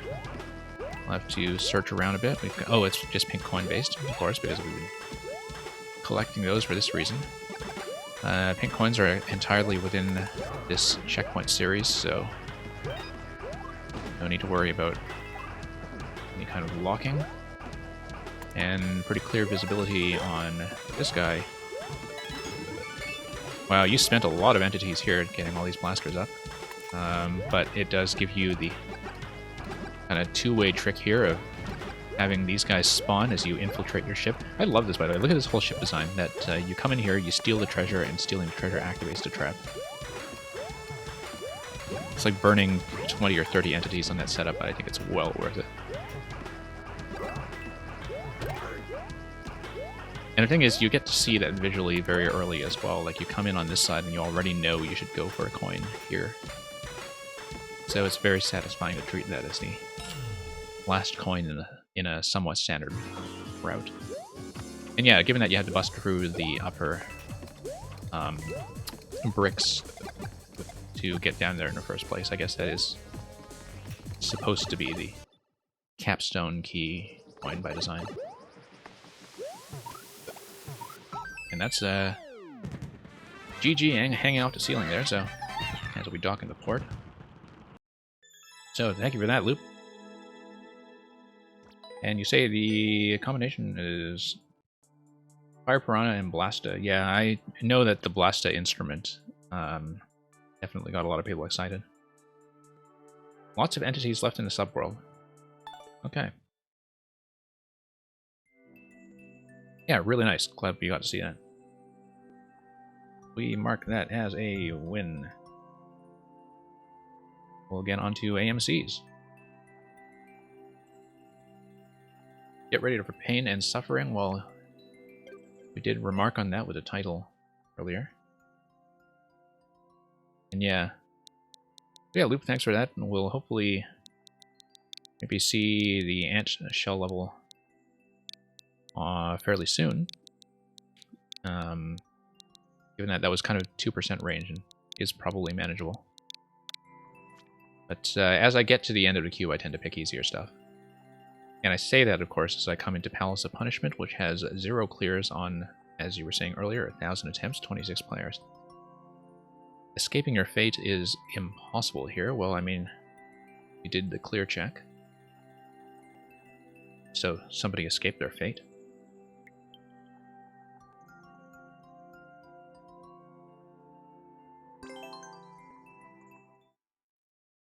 Yeah, Merlin, Loopin' Snoop is also a streamer, and Loopin' Snoop is also a streamer who gives a lot of very exacting feedback on level design. And so if you enjoy the kind of content I have here in terms of commentary and playtesting, you should check them out as well. So, P-Switch is going to be some kind of... Oh, and this is under a very tight time limit, actually. We don't have time to actually look at this. So... P-Switch looks like a throw of some sort. Interesting. Ah, I see. P-Switch gives you the key. And then we need to spin over that, yeah. Spin over that, go over to Pow. Pow unlocks the puncher, probably. Yeah, we just need to get over that spike.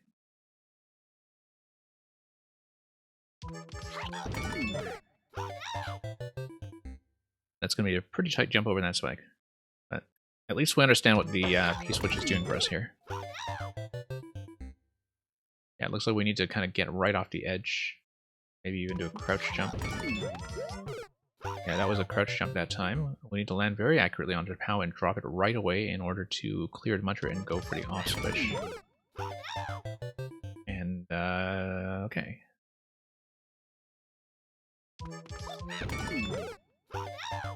Yeah, I did duck jump there the previous time, and I should have remembered that that was the trick. Oops. But D-pad kind of pulling back on me here. That was unfortunate. Okay, just gonna drop the Pow a little bit faster, pretty much as soon as we make contact. Then we'll hit the on switch accurately. Coming in a bit low on that jump now.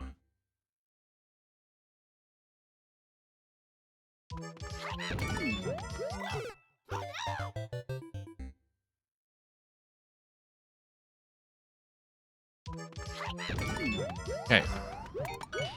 And then, okay, on the trampoline, and then we need a very accurate vertical ascent. Maybe. Actually, no. The on-off was just where the trampoline drops. I'm actually not clear on where to go after I land on it, but see it soon enough. Yeah, I can definitely see where the high number of attempts is coming from, just given how quickly everything killed you. It makes sense to me that you would have a very high number of failed attempts per player.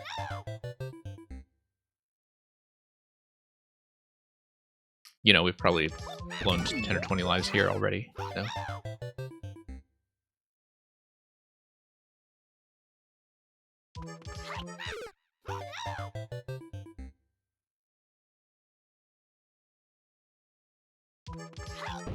Yeah, we'll try to make some kind of satisfying progression through this, even if we are nowhere close to finishing. We've gotten as far as that on-off, and that seems to be meaningful progress. This level took you 3 hours to beat, as the person who decided, and somebody who has had some practice, so yeah. Precision, I can tell you, is really not my strong suit. You know, dodging spike hitboxes in particular is not my strong suit. But we'll try to see a reasonable amount of it and try to just get a few obstacles down. And okay, so yeah, trampoline actually takes you to the right. I wonder about that curved track, what it's telling me there. I am not clear on that. Oh, maybe I'm supposed to catch the trampoline. Yeah, catch the trampoline and land on the other side. If I catch the trampoline, then I need to think about... Or track is swirl. Yeah, I should know that, in fact. I've seen that often enough in the new soup levels that I should know that.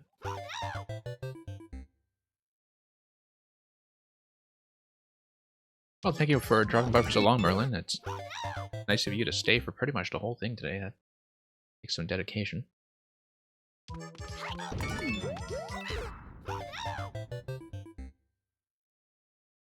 Yeah, I will see you next time as well.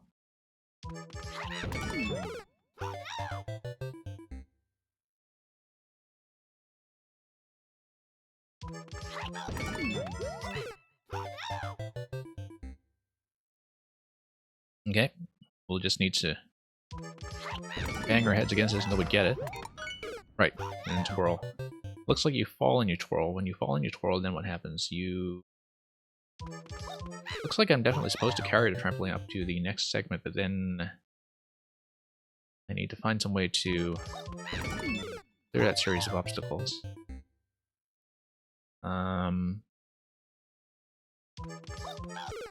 just thinking about where the trampoline drop and landing is going to happen, but maybe it is going to be something that is marked. I just don't know that yet for a fact. I need to do the crouch jump here a little more accurately. They're blowing way too many attempts on it for something so simple. Yeah, I was thinking it probably had to be a wall jump, given that there is no throw marker. Oh, twirl, yeah. Yeah, I was kind of looking at a jump and thinking, okay, do I have the momentum to actually get over to that next wall?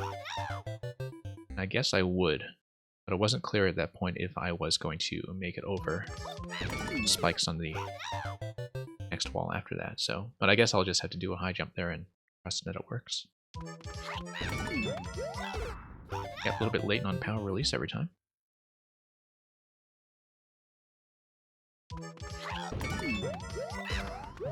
And then twirl into that, yep. And there's the key door up ahead, which is suspended in midair, which tells me that there will be some kind of moving element that gets up to the key door with a pretty limited amount of time to enter. But, you know, we'll deal with that when we get to it. Missed a twirl. Yeah, I see. Jump, and then onto the yellow semi-solid, and that's where you have a leftward throw on a trampoline. Yeah. Twirl through the trampoline, wall jump, land, left throw. Okay. I see that. End of the level is just through the key door. Yeah, given a tight timer, and the back and forth and after that wall jump with the trampoline, I expect that it would be something like.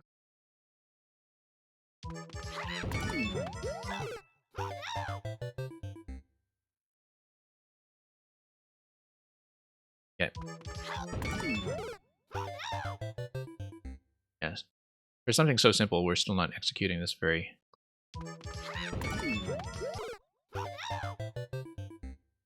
Yes, there is a little bit of a downslope there right from the front.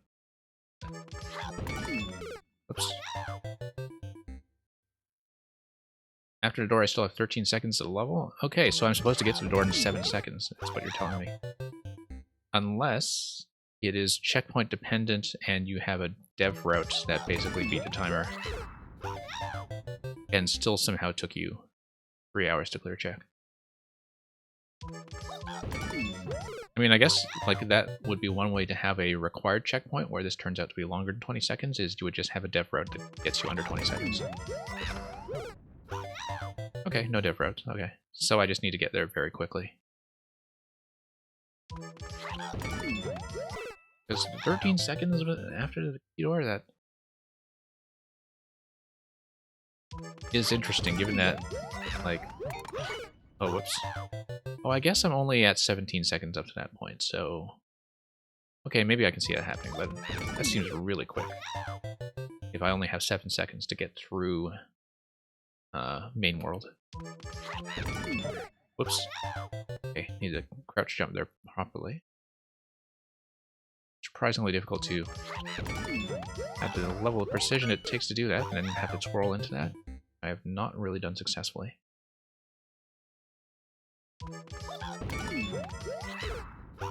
Yeah, pretty much an instant release.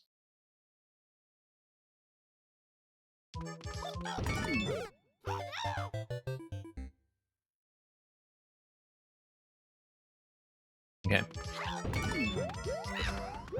No. I don't know why I instinctively jump there. I think when I see something that's falling and I want to catch it, and that happens. Okay, we miss. Yeah. Okay, no, the twirl does have to be in a particular location to give you enough height to catch the spring.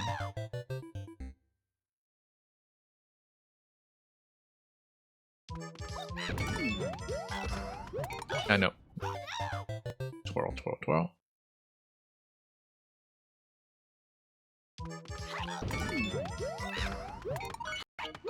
Okay, just a little late off that jump. If I got to jump accurately the first time, then I would have made the wall jump afterwards.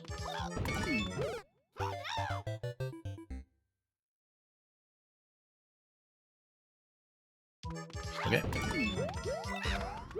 Okay.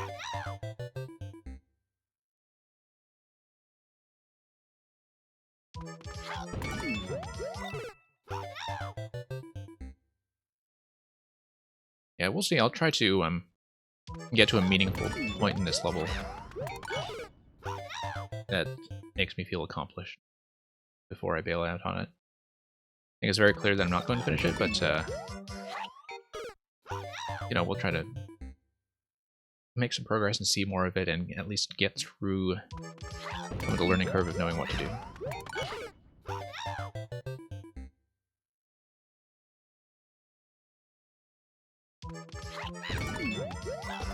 So you know how far people have made it yet in terms of how close they are to the goal? I would imagine that you would have some risk of dying to the timer here. And it would be very sad for people to play well enough to get through all this stuff and get die to the timer. Oh, I see. No. You can't wall jump while you're holding that thing. You need to... Wait, you can't? Hang on. Okay, no, I feel like this is something I am supposed to know. Where I've done that before. Oh, I'm probably just not holding against a wall properly. Let me check that. One died on the last jump because of the timer, but they made a mistake, I see. And yet they didn't go back to finish it, okay. Well. I mean, the whole thing takes a little bit of work. Yeah, thanks for dropping by, Loop. And I don't know when you're next streaming, but enjoy that too, and I'll try to stop by.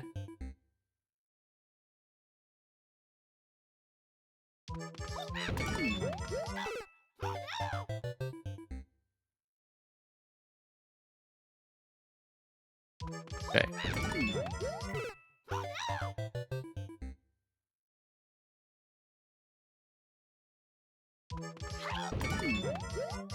Oop.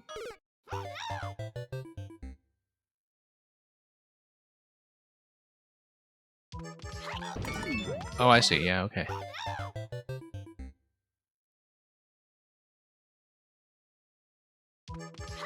Yeah, I could definitely see why somebody, you know, if they felt like they were kind of at a state where they've meaningfully seen most of the level, they would maybe want to take a break. It depends. I mean, people have a bit of a different psychology towards almost finishing things, I think, where sometimes they'll tell themselves, okay, I'm almost finished, I might as well go back and just do it. Which is what I tend to do with some things like puzzle levels, for instance, if I'm feeling very close.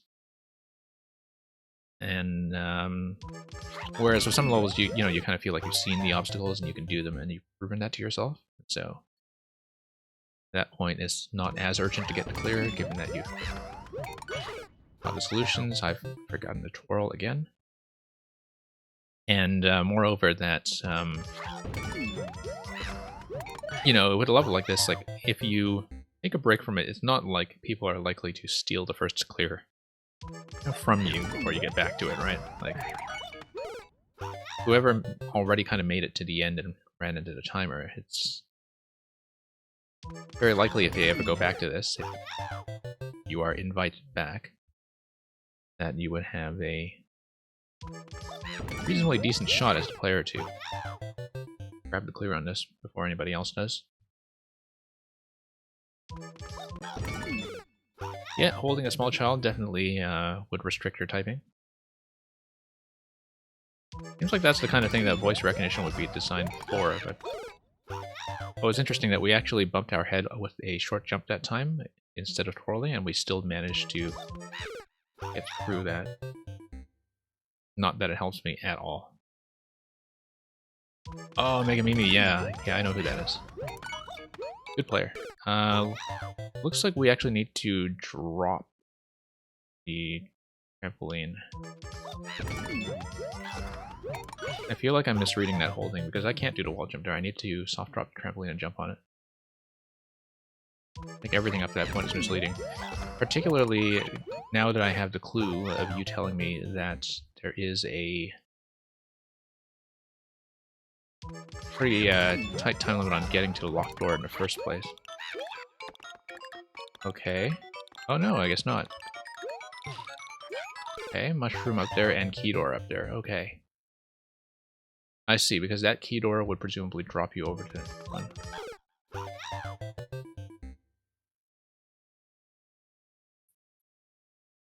Yeah, actually, AMC, what happens is that sometimes if your levels get off to a very good start, you know, especially if you send it to streamers who like it, if you get a few dozen plays and a very high ratio of likes on it, like if you get like 50 players on it and 40 of them are likes, you will briefly be placed in the top charts as a trending level or a top level of the day. Like you'll briefly kind of appear in the top 50 or something.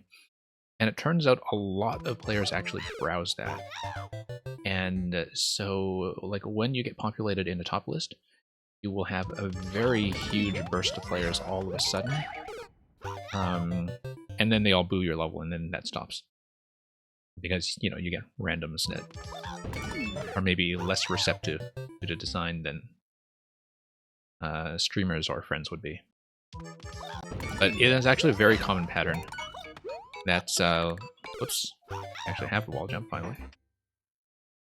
Yeah, like well, I mean, it's true of good levels too. There are a lot of very good levels that are still levels that are not a good fit for people who play off top charts or endless because they might just have very little patience and tap out of something after one attempt. But you get populated there, and possibly get populated in endless as well, and because the system has already kind of detected you as a good level, and but when you get exposed to randoms, like the clear rate and the like ratio will pretty much always go down unless you make something that is very kind of random friendly. Which, like, people always kind of wonder, okay, why are, things like the refreshing levels or the 20-second speed runs always at the top of the charts? It is because those are the kind of levels where when they hit the random players, they actually go up instead of down. And most levels, even very good levels, will go down. So it's an easy speedrun and most of those are popular. Yeah, that's kind of puzzling that it would stop them. Maybe it has lots of room for growth still. Unless you have seen the cure rate go substantially down. But I have to stall on a wall jump for a second. Okay, that's what I'm doing wrong. Yeah. I have to let it slide a bit. I'm going to see if I can at least get to the key door. It seems like there's kind of a one-tile entry point there that I need to be quite precise about. Yeah, 5,000 maker points. Enjoy the new pants, by the way. I don't think it actually gives you a notification for that. But I got to 5,000 myself not long ago, and it gives you the pants that have a door on each leg, and those are ones I'm wearing now, and they are very nice to look at. So. Oh, you got a notification. Wonderful. I didn't get one for some reason when I hit that, but it's not precise. Okay. Well. Anyway, I should actually maybe focus on some of this. I feel like I've been on autopilot for the last dozen attempts or so. And to think ahead to that wall jump, I need to drop the trampoline, jump on that trampoline, get up to the key door. Then we'll probably call it at that point if I can make it there. So. Jumping between two saws with one block gap, yeah. Yeah, I mean, I did see that earlier when I explored that part of the level, that it was kind of enforced to one tile on either side. So a little bit late on that jump to the wall.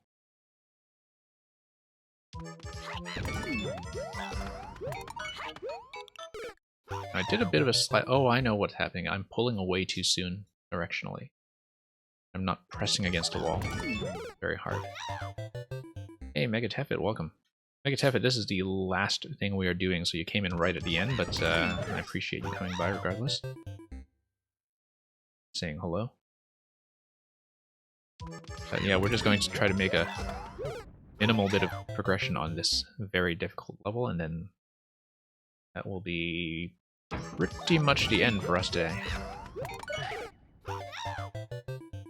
Oh, you saw that the queue is closed. Okay, great. Yeah, so AMC, it looks like it is kind of taking off, and maybe it will continue to grow as you refresh it hour by hour, so congratulations on that if you have a level that's a hit. But yeah, that's my experience with levels that become popular, is that it does come in bursts. And it does come in a burst that comes right when you kind of get out of the zone of being in about 50 to 100 plays. Yeah, that's still a very good ratio. Like, given the impatience of a lot of players who do browse to top list or play in endless especially, I think like ratios over 25% are all very respectable.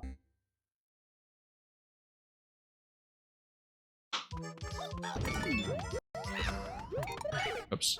Okay, I'm twirling too early. I need to fall first and then twirl during the fall. Yeah, AMC sometimes it just needs to find the right kind of player, right?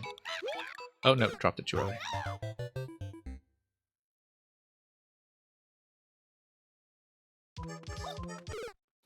Yeah. Like, I don't get too concerned about the metrics, honestly. I think having engaged players is much more important. You know, which is why I think the kind of whole viewer level circle that you have on Twitch is something that dramatically expands the experience of the game on both the player side and the maker side. That, like, you know, one player who really likes your stuff on stream is sometimes much more valuable than a lot of anonymous players that don't kind of give you any thing to look at other than the numbers going up and down. It's still nice to know that you get your stuff played, of course. It's always inherently good to know that the time you put into making something has been rewarded with time spent playing. But yeah, I'm still not fond of that wall jump. I think there's something I'm misunderstanding about how to get the trampoline up with.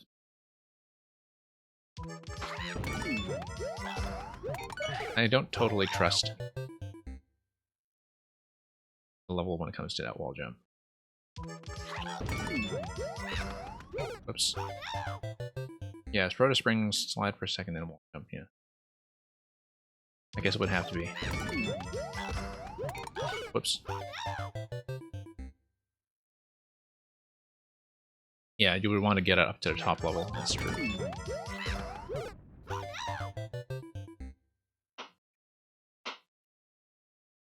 Level on number 13 all the time? Yeah, that's quite something. Megatefid, is that your level? That's number 13 all the time? Or of all time?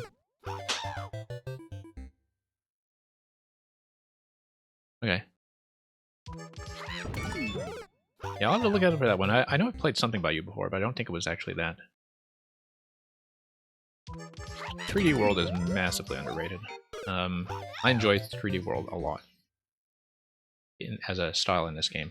I enjoyed it even more as a game, but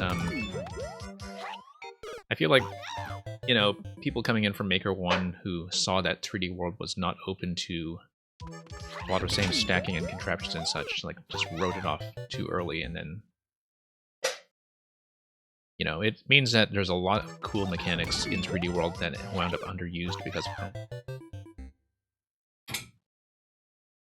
Oh, Get a Life 3D, I see.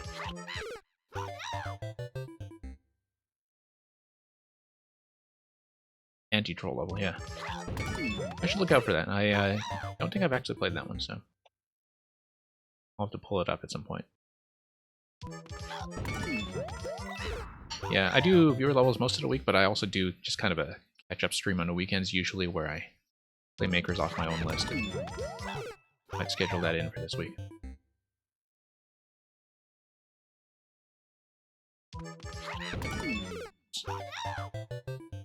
Okay. We're still dying a lot to the early stuff. I'll give this a few more attempts. I feel like we've been stuck on this for a while. Yeah, we're just blowing that throw. I see what I have to do, though. I need to get the trampoline onto the yellow platform, wall jump up to it, recatch it, throw it again, and then jump on it to make our way up to the door. I do see what I'm supposed to do, it's just that we're losing a lot of attempts to the early stuff, and so it takes me a while to kind of recover my position. No, I need to throw left.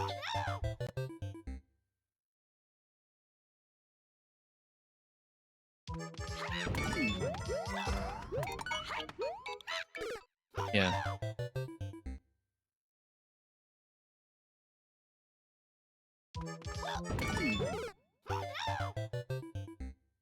Well, it's funny because I've definitely seen some people who really love, well, each of the styles really, but, you know, people who are specialists in SMB or in SMB3, like people who just kind of work mainly in those styles because there's something about it that speaks to them. Either their love of the mechanics or the aesthetics or the original game, or, you know. Okay. I would like to get that left throw at least once, but if we can't do it soon, I think I will just have to bail on this, unfortunately.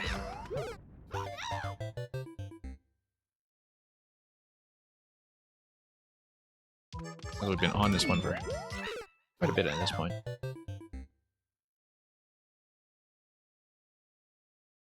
and not making a lot of headway. Yeah, not really able to make that throw. But we are coming in a bit low off that jump, I think.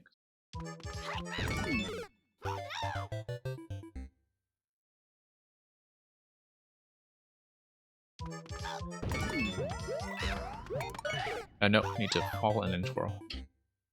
That's something that we kind of busted up quite a few times. And then have to jump pretty accurately after the fact.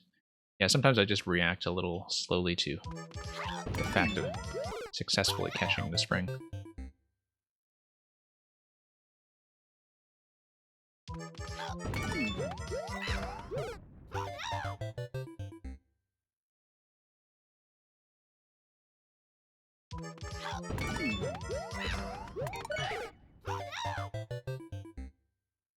Yeah, a few more tries. I'll see if I can get that spring to land accurately at least once. No. And even if I do get it up onto the yellow platform, I don't think I'll really practice getting up to the key door accurately through that one tile slot. Like, that looks like something that would take quite a few attempts on its own, depending on how accurately I can get the spring to land after throwing it.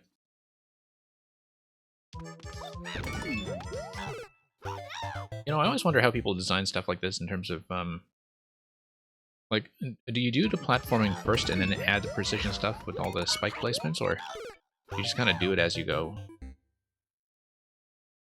Because it looks like one of those things where you, I would have thought that the sensible way to build this would have been to, you know, actually do the platforming stuff first and then think about, okay, what's open to cheese or exploitation or whatever, and just, as you see here, just block everything you can.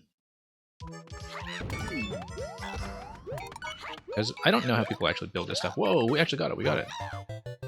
Okay, no, I see. Throw it against the wall and then re-catch it during the wall jump. I completely misunderstood that. Completely misunderstood. You know, in SMM1, Megatefit, like, I know that was the kind of reputation that NSMBU had back then, but... Well, and also the reputation for, you know, all the auto-level spam that came in very early from all the kids. Wow, look at the landing there where you have to get under the spike top. Okay. I feel like that was meaningful progress, so if we can maybe nail that one more time.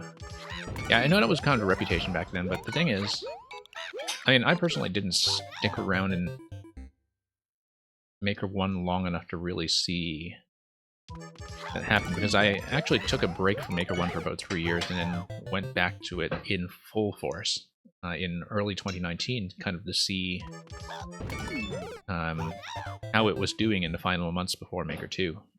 And that's kind of when I caught up on most of the community stuff. Like, until that point, I hadn't heard of a lot of the big makers or streamers or YMM or, you know, a lot of that stuff. And then I basically caught up on the whole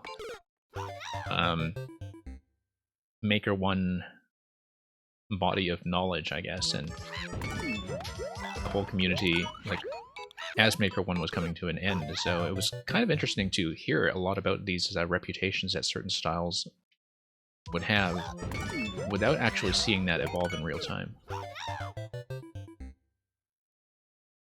Your second SMM1 level ever is your first SMM2. Yeah, I was really into Maker 1 without, in the early months, I guess, without really making stuff that was particularly refined, because, you know, I knew that I wanted to build things that were very contraption-oriented layouts, but back then there was just much less theory that was established about the despawning, the memory loading, etc., and stuff that you kind of need to know to debug anything complex, and so I had a lot of stuff back then that was just a lot of buggy messes. But it meant that, like, I go into Maker 2 is somewhat prepared. Okay. I'm going to try to get the trampoline landing at least once. But if I don't do it in the next few attempts, I am going to bail.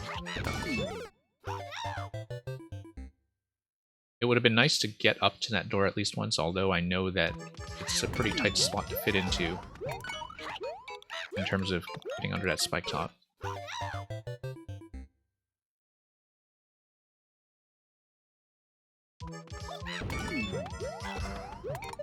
Whoops.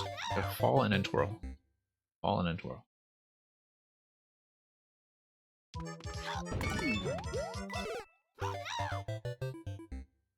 But yeah. Like Mega Tepid, I don't know if you're acquainted with Ragnarok X, who I've known since Maker 1, and he's really an NSMBU specialist, like really understands that game. And not just the original game, but like really understands how to work with that style and make it stand out with things like semi-solid trickery. Okay. Alright, after that attempt I'm reasonably satisfied, I think. We would need a lot more practice to get through the door, but at least we've managed to progress as far as dropping the trampoline, which for me was the sticking point for most of it. So, unfortunately, like, we're not really in a position to kind of judge this level yet. But thanks for sending that along anyway, though. Like, I appreciate the punishment. We certainly saw a lot of that. I'm going to look at a preview screen for this one. It looks like Final and then Yo, and yeah, I mean, as you said, there was still 13 seconds left of content after the drop through the key door, and since the clear condition does enforce that you keep the mushroom all the way to the end, like, it looks like the only mushroom you get is at the key door,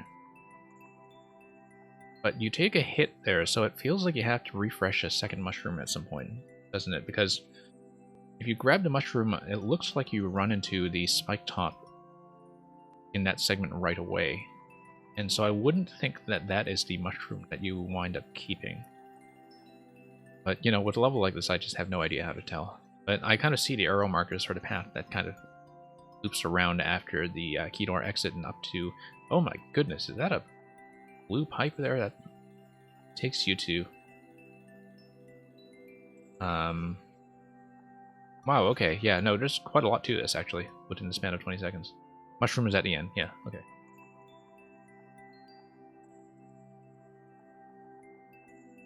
Oh, you did not get the question completely? Yeah, no, I was just asking about, like, if you knew one of the big NSMBU makers who really liked working with that style. But anyway, thank you so much for submitting that, and we will definitely mark that as a loss because, frankly, we blew it. But on the other hand, I take comfort in the fact that, first of all, you had to deal with that for 3 hours, and, oh, thank you for the like, by the way. I'm glad you enjoyed that one as well. And hopefully whoever gets to first clear on that one has a spectacular time.